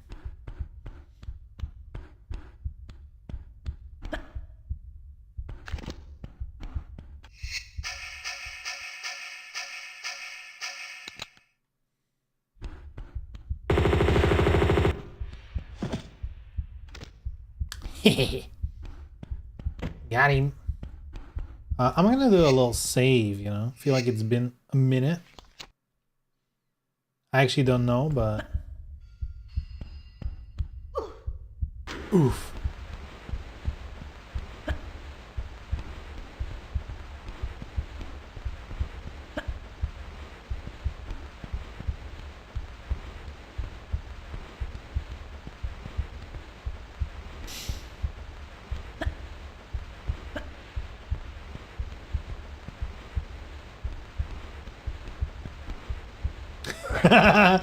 Yeet.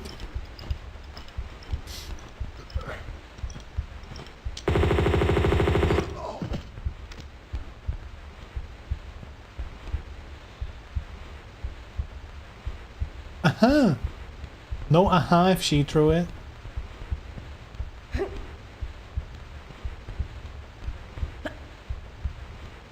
She's loitering, she doesn't care, huh? Marquess of Queensberry rules? What is that? What does that mean?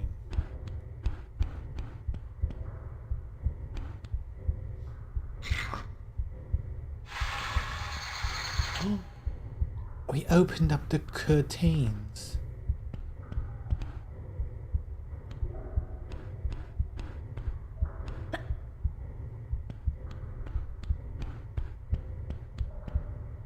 It's the old early formalization of boxing rules. Oh, it's like the ones with the pictures where they're like, you know, that kind of shit. And with the twirly mustaches, is that? That sounds like Queensberry.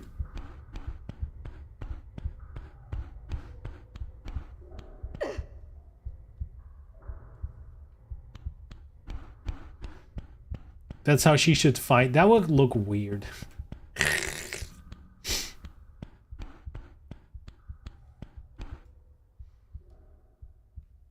The mustache should be no, the customization should just be her butler.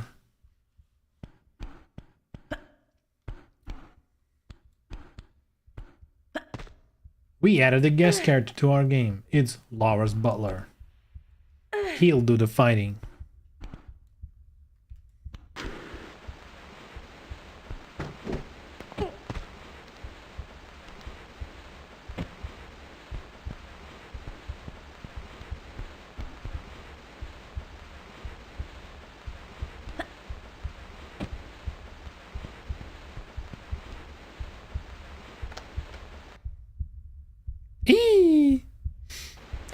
Yo. Why is there a button to let water in a boat? That's weird.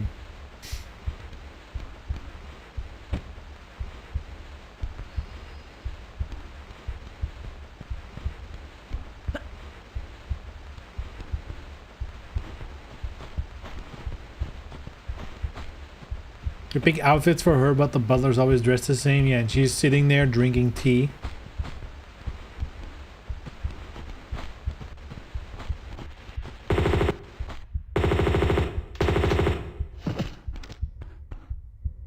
Uh-huh. No. How do I pick shotgun? Here we go. 28 bullets. I feel like you barely get shotgun. I think it is the strongest weapon though.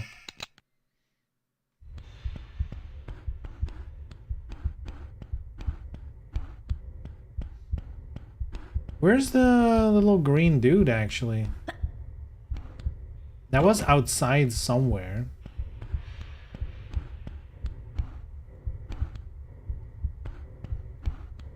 Was that back here? That window? I feel like that's so far back. I don't even want to bother checking. Or if it's something that's gonna happen. We might loop back to it with this. Whee!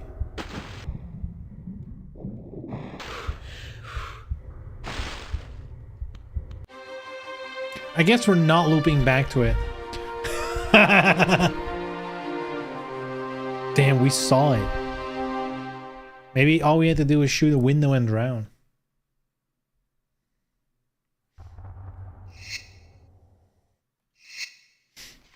Alright, let's save a checkpoint. And then save for progress. The dick. Current stage, the dick. Dick. The dick.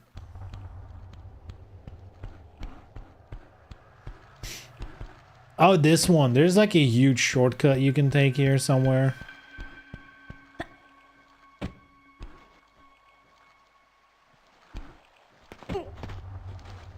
And I don't remember how or where. Something with like a jump you can do to get higher. Shit. Flamethrower dudes. I remember.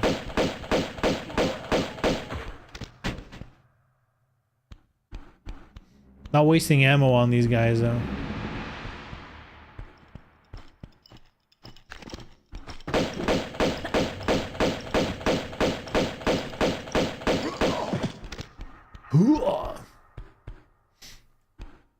Uh-huh.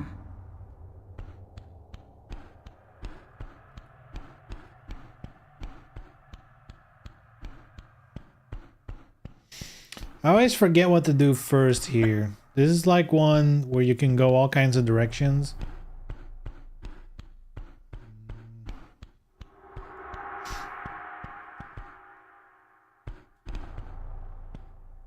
Uh-huh. Uh-huh. Granate launcher.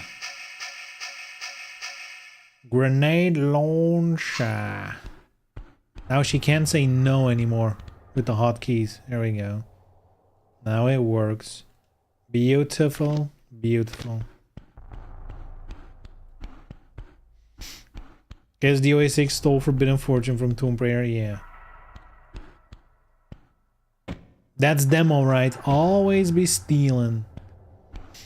And Tomb Raider stole it from...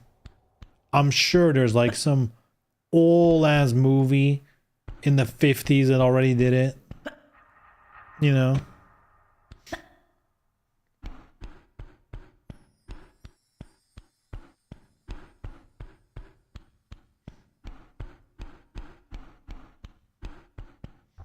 There is a way to get up there before you're supposed to get there, I think. I don't know if that's it. This seems so easy. Almost like it's intended.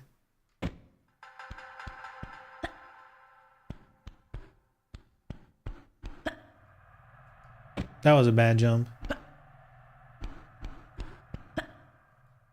That was a bad jump.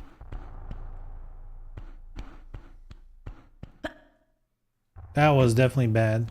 You kind of need to be high enough, but take a corner. So I guess it doesn't line up. There you go. I was about to say, I think you can do this.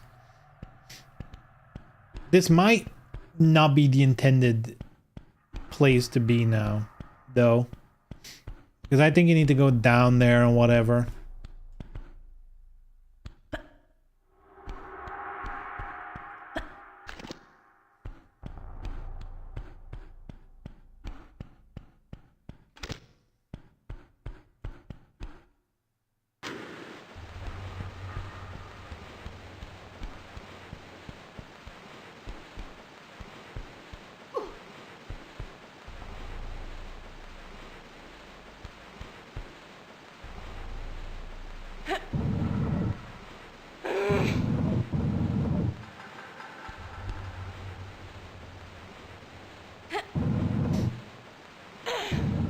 Man, Lara Croft in a fighting game would be sick.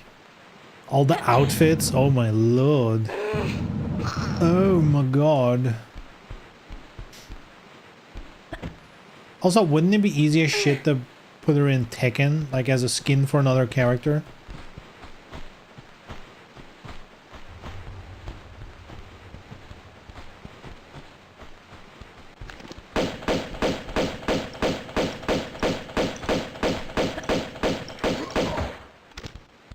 Damn. Did you see that special move? That was a rage art. Or whatever. What are you doing down there?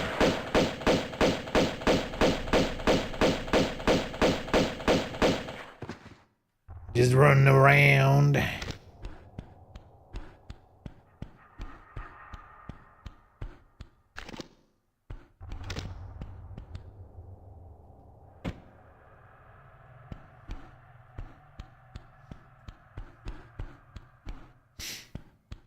She could shoot her guns in Tekken and it would be super lame. Yeah, she could just be a Nina skin.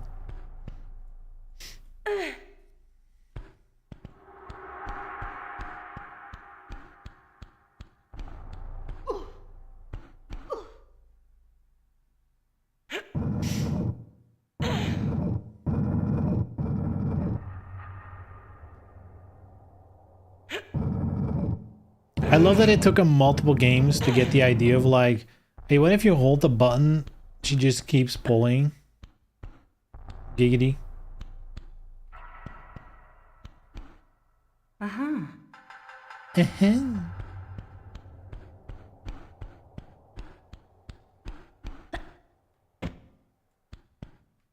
Okay, let's explore this floor. Hey, that rhymes. Ooh. Ooh.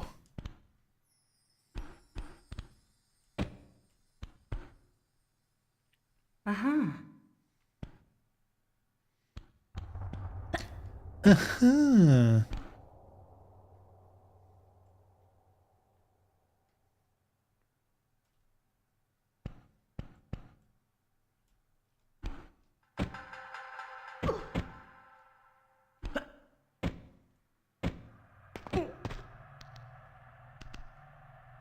Damn, no secret? Okay. Let's see how it is.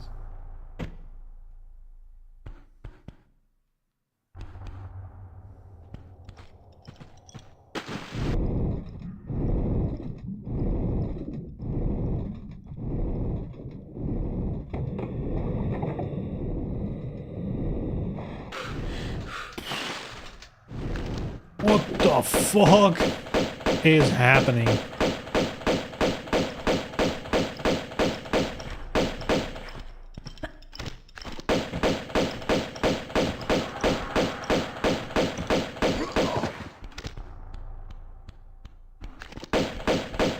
Look at this dweeb. Look at him go.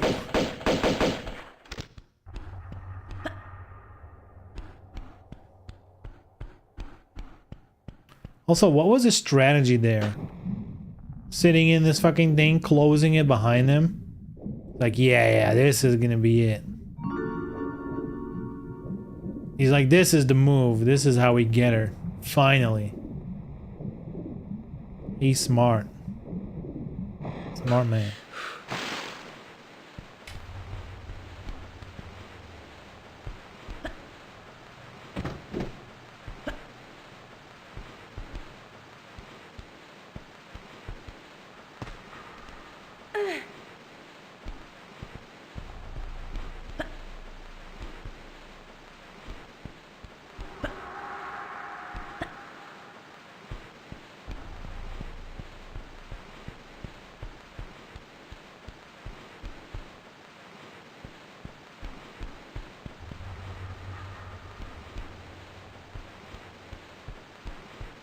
Man, this is such a...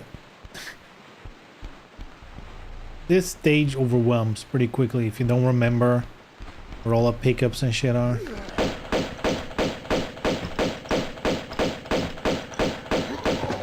Ooh. Yeah, give me more cigarettes. I mean flares.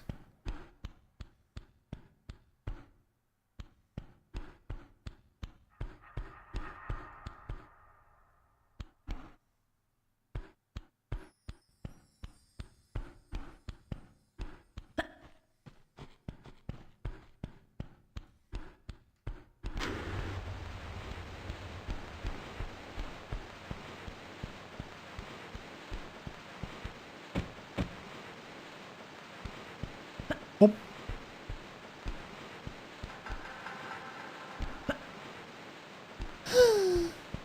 All doors are closed. I think it's because I'm not supposed to be here yet.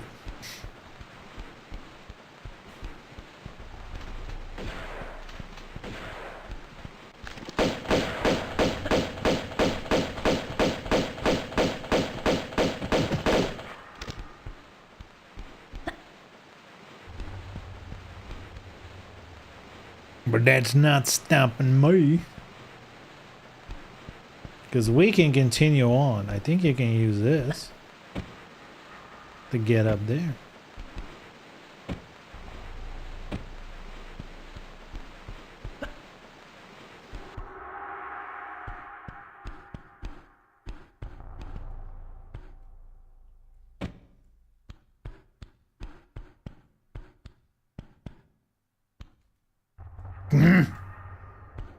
I think these are the trick jumps.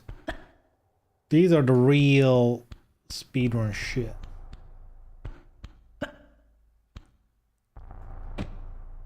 Like that's tough. It's doable, I think. There you have it.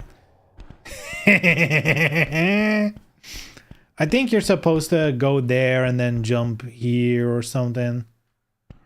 I don't know. It's much easier if you're good at the game. Hey, skill issue, baby.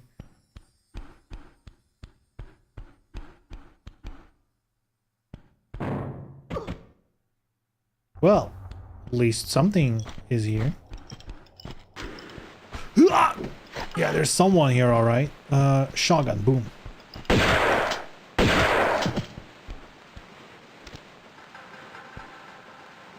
Dude, her feet must be like fucking dead, dude. Bare feet on like shipwreck old wood. Like, hell no. Her feet are gone.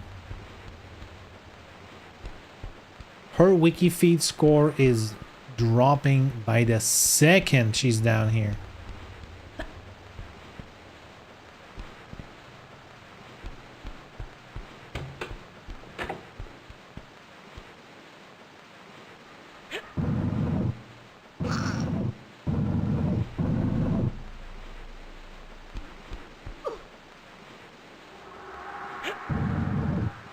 Wiki feet. Surely you've heard of it.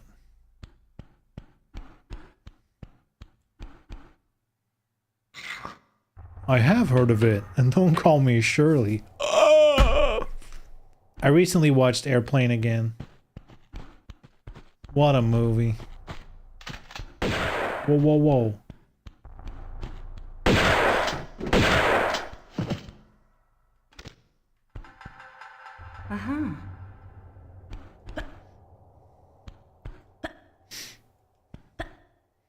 I forgot what opened up. Was it the door here? You couldn't make airplane today? I mean, you could.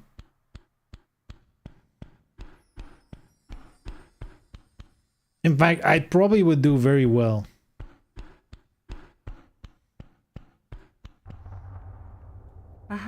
It's kind of how they said, you know, like 80 years ago, they were like, never again. No.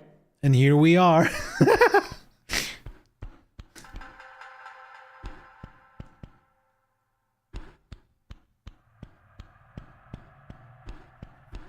I mean, Leslie Nielsen is dead. I mean, yeah, you literally couldn't make airplane with the same cast. I think more than just Leslie Nielsen of that cast is probably dead.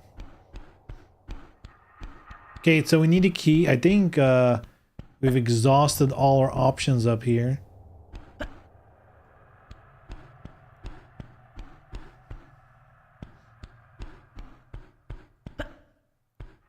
It's still a great movie though. I mean, you need to be a fan of the unbelievable dad jokes. Because those movies are constantly dad jokes. Was OJ Simpson in that one? No, that wasn't The Naked Gun. Which, that's another one of those things where those are also still great movies, but you kind of have to live with the fact that OJ Simpson is in it and it's funny. You kind of need to, you know, accept that, you know, two things can be true at the same time, you know.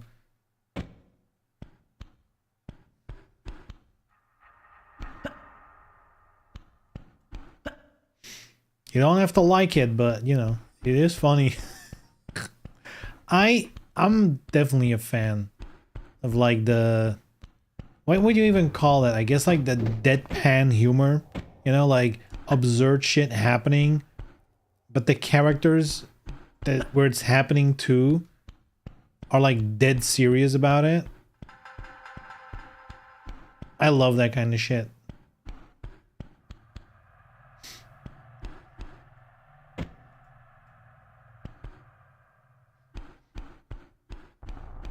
They're like spoof movies. I mean, kinda.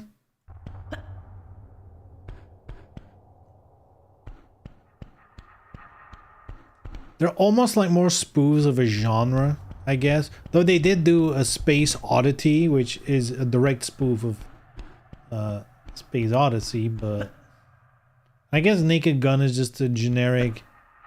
I mean, I want to say James Bond, which it kind of is, but there's also Spy Hard, which is also a phenomenal movie. Which that might be more Mission Impossible, actually, that one's spoofing.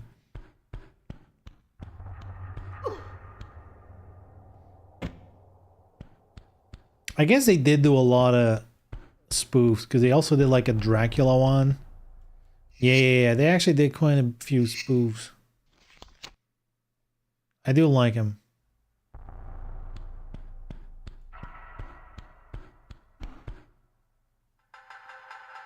A fourth film starring Liam Neeson as Frank Drebin Jr. scheduled for 2025. That is a choice they made. That is definitely a choice to do another Naked Gun. That is why we don't see. This is the part where I'm like, we don't need this.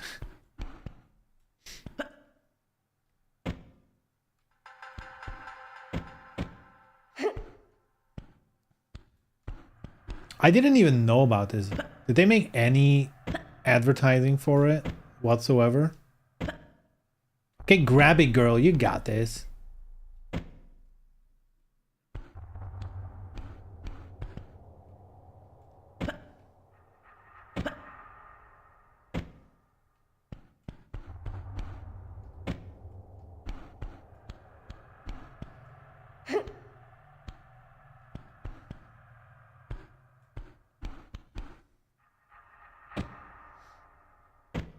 I don't know. I live my life, so I never see ads. I mean, like, an announcement. Let's not call it ad, but did they even announce it? I don't even know. That's crazy, though. God. That really... And, like, Liam Neeson... I mean... Hold on. They might be onto something with Liam Neeson, though. They might be onto something. Because Liam Neeson does have the gift of being like fucking stone cold in delivering comedy. Like, he can do that. But, I mean, you know, call me an old man. But also do not. But call me an old man. Nobody did it like fucking Leslie Nielsen. He was brilliant at that shit.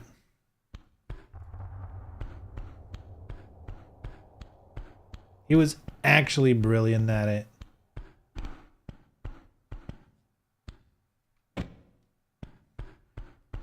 Okay, how do we get down safely? I say boom. Well, good enough for me.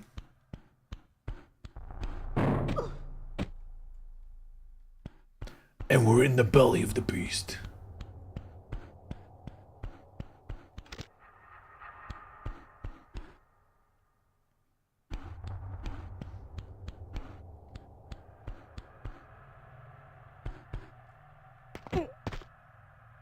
By the way, if you love things like the Naked Gun and whatever, but you're not a connoisseur of Leslie Nielsen, you might not know that before Naked Gun, there's actually a TV series called Police Squad, which is basically the precursor to Naked Gun, starring Frank Drebin.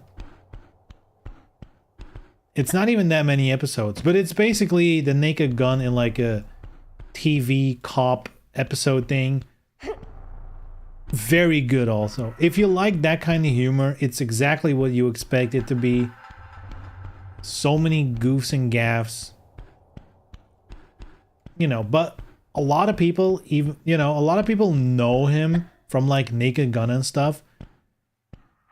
And, you know, there's like plenty of people who don't know of the existence of Police Squad. And it's like one of those things that, you know,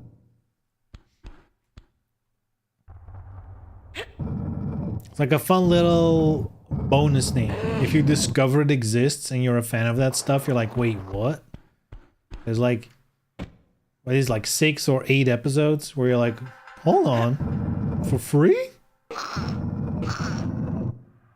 That just exists now? Let's go.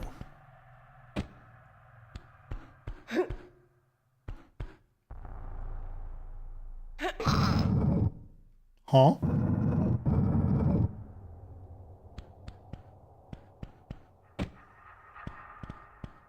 Huh?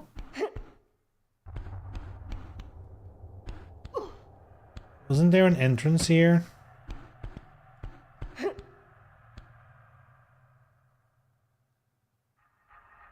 Oh. Was this footstep sound?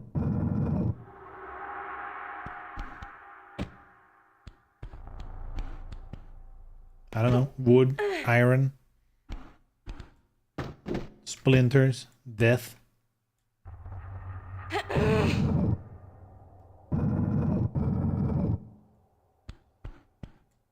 Water.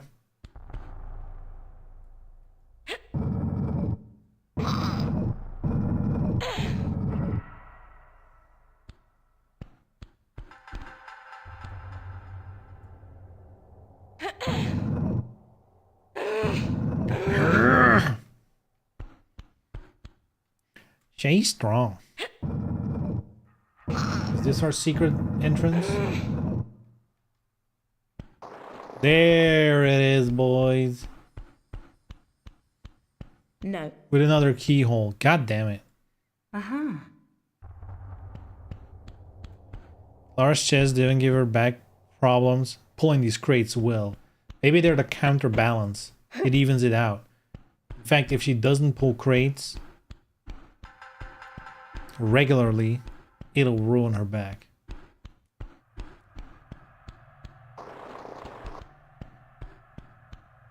Forever stuck pulling crates. Like a beaver's teeth, exactly. Actually, exactly like it.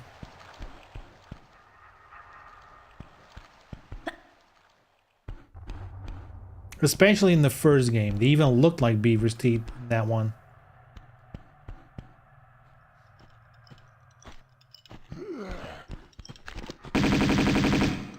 Ugh, where did he even come from? Okay, I think it's time for me to wrap up. Don't load. That was a close call. I almost pressed OK. Holy schmoly. Holy schmoly. Any items? Just removes the graphics. Who needs graphics anyway, am I right?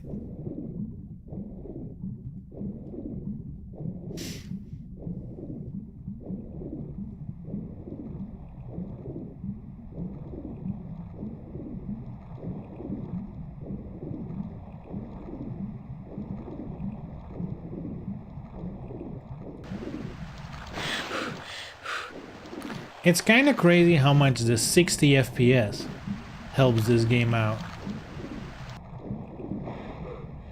Not that it's unplayable at 30, but man, does it feel better.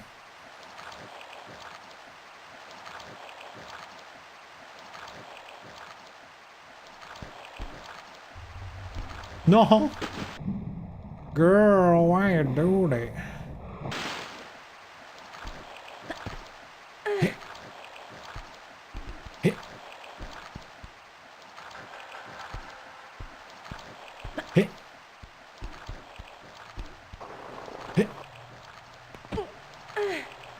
There you go. Boys, I gotta wrap up. Continues playing. Whee!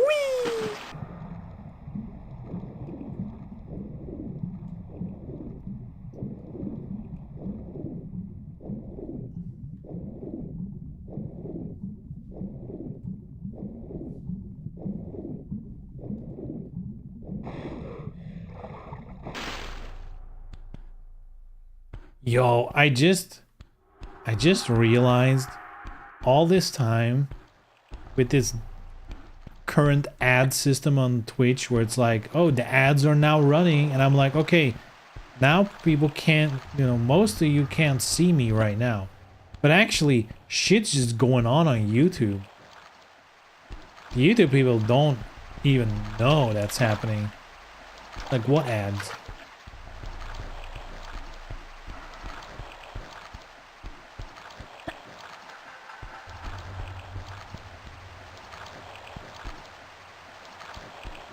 Okay, let's find where I use the key. Oh god. Yeah, what ads?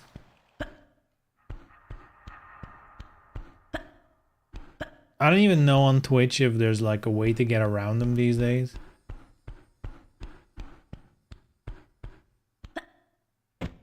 I just see 144p for a minute. Oh, I guess you have an add-on of sorts to do that. Also, what was that?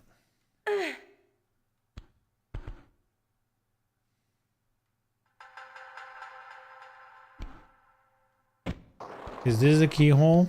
It probably is. Yeah. Because you're not supposed to go on the roof yet. Sorry about your fraction of a penny. Uh-huh.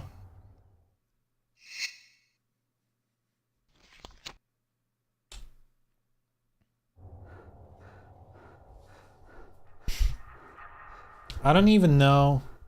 How much do I make on ads? I do know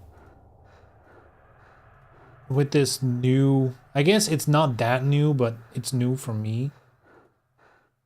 where they like you know, like the whatever it's called, the scheduling of the ads and stuff. I'm mainly doing it because it gets rid of pre-roll ads, which I think is much worse than the planned ads. You know, people clicking on your stream and getting an ad. That, to me personally, I so often where I'm like, ooh, I wonder what this person's doing. Click, it's an ad. I'm like, fuck it. I'll go on YouTube and watch something else. Like, that happens so often to me. So from that point of view, pre-rolls, get rid of them, and I'll do the, you know, do the fucking ad schedule thing. Fine. But on top of that, they claim that you also get a higher split for the ads, which again, it's like, ooh, instead of 2 pennies, you get 3 pennies. Yo. Okay, let's see. Let's say from the start, let's see for January. How much did I get ad money? Can I see that somewhere just for ads? Because it just says revenue. Can I not see my revenue split? Research? What the fuck is research?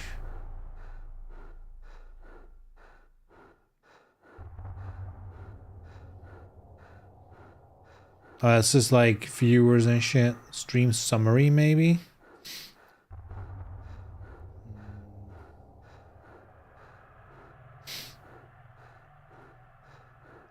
Oh, okay. You need to click on it and then it shows the breakdown. Okay. We'll get there. Revenue. Let's see. Oh god, it doesn't. Can I not see it per? God, this UI. I guess I can export it, but I can't. Why doesn't it just show? I feel like it used to just show you. Oh, here we go. Maybe in earnings I can look. Yeah. Here they break it down. Okay. God, what a horrible menu. Anyway. Wow. For the entirety of January, 64 cents, baby. Woo! Richie Rich over here. Hey, yo! 64 cents? Hey, yo! Wow. And 11 cents turbo. Wait, that means someone was viewing me with turbo? But 11 cents, that means it must be a regular. One of you guys, a regular viewer, has to have turbo. Because a one-off viewer is not going to get me 11 cents in turbo ad skip. So it's got to be like 1 or 2 regular viewers who have turbo. Which I guess makes sense. If you're like someone who watches multiple different streamers and you just want to get rid of the ads without, you know, like legally, quote unquote, if you want to put it that way, turbo is probably the way to go. But I guess, you know, the Twitch has more of like a gift subculture, I guess. I feel like that's the power of Twitch. Once you get like a certain amount of like core chunk of audience, at some point you're gonna get like into that gifting, subbing ecosystem thing, you know? And you get people who get sniped by the gift subs who might not be a regular viewer, and then they, you know, because they got the sub, they check in once in a while and boom. You know, it's like Twitch really is like the bigger you are, the bigger you get. It's like you need to reach some critical point and then just the ball gets rolling.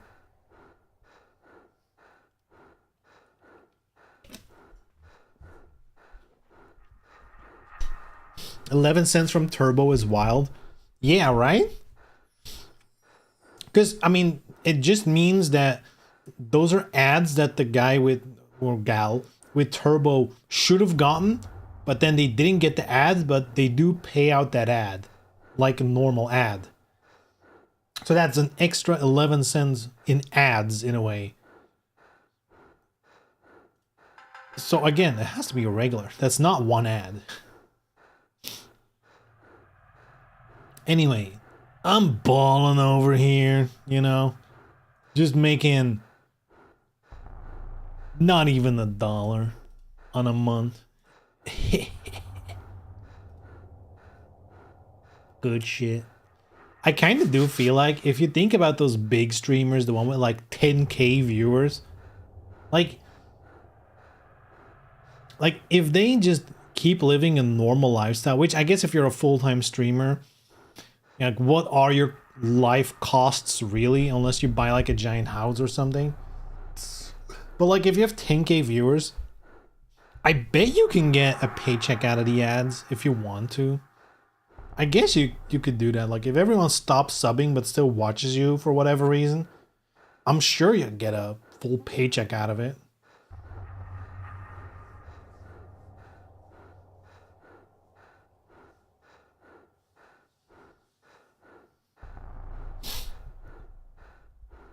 No wonder all those big streamers are like, man, I don't really, you know, you don't need to sub. I don't care about it. It's like, yeah, you're probably good with the ad money. But you obviously make way more with subs and shit. Anyhow, let's end it there. On Friday, what are we gonna do? I'm thinking just some DOA 6. I'm just feeling some DOA 6. Detta ora arriva. I was thinking today, instead of Tomb Raider, what if I boot up Venus Vacation? But often I'm like, you know, it's like, it's a kind of game you can play in the background, but you kind of need, it's basically just chatting, right? It's a just chatting stream, really. But like the hard mode, because like your attention, nobody's gonna pay attention to you. You're like, listen to me talk. Also, I'm dangling my keys the entire time. But yeah, also with Venus Vacation, it's one of those things where like there's nothing really to do if you don't spend money on it. Like you can just push the button, get matches, I guess, you know, whatever, and then your stamina is gone, and then it's like, all right, we're done. I guess you can hit the casino. That's about it. I do wonder, I actually don't know, because that's something I have been thinking about. In terms of to have like some kind of video running during break time, you know, one option is a Rumble Roses match. That's fun. I can do that. That's easy to record because you can have CPUs duke it out. I can literally just, a day that I'm working from home, just turn on the Xbox 360 and record for 8 hours straight if I want to, right? I can make plenty of those. No issue.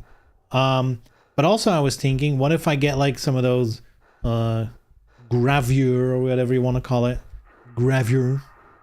Like the things in DOA Extreme. I know you can do it in Extreme 3. I don't know if you can do that in Venus Vacation, because that would be much easier to capture. If I can just do that off my PC, that would be so much easier to capture if I can do that. There's also probably a bigger variety of outfits in general, like even without all the exclusive rare SSR bullshit, just the normal costumes, there's probably so much more variety in general. But I can't remember if you can do, you can do like the memory stuff, but I actually don't know. I'll have to look into it, but that's something I wanted to do.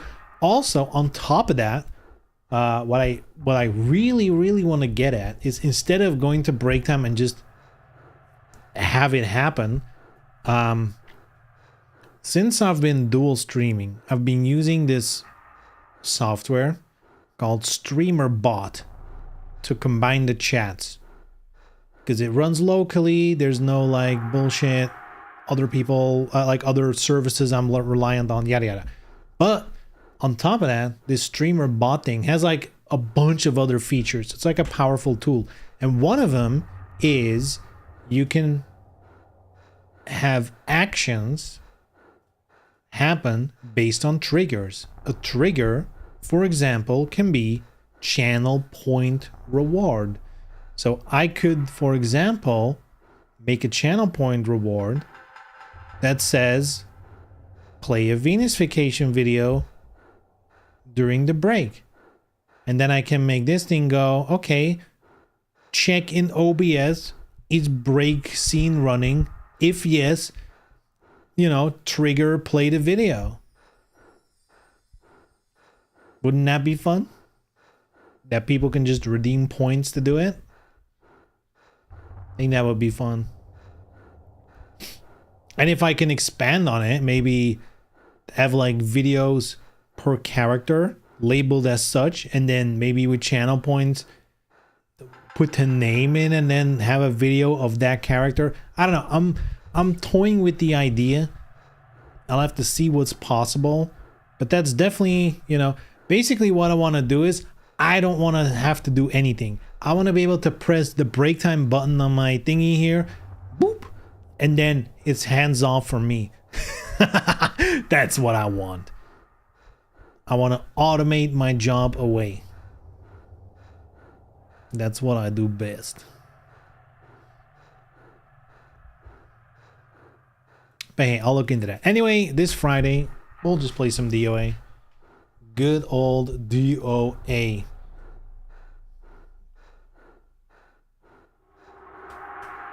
Alright, good shit. Guys and gals, thanks for keeping me company. I'll be back on Friday, same time, same place. You know how it is. So yeah, take care, and we'll see each other then. Alright? Bye-bye.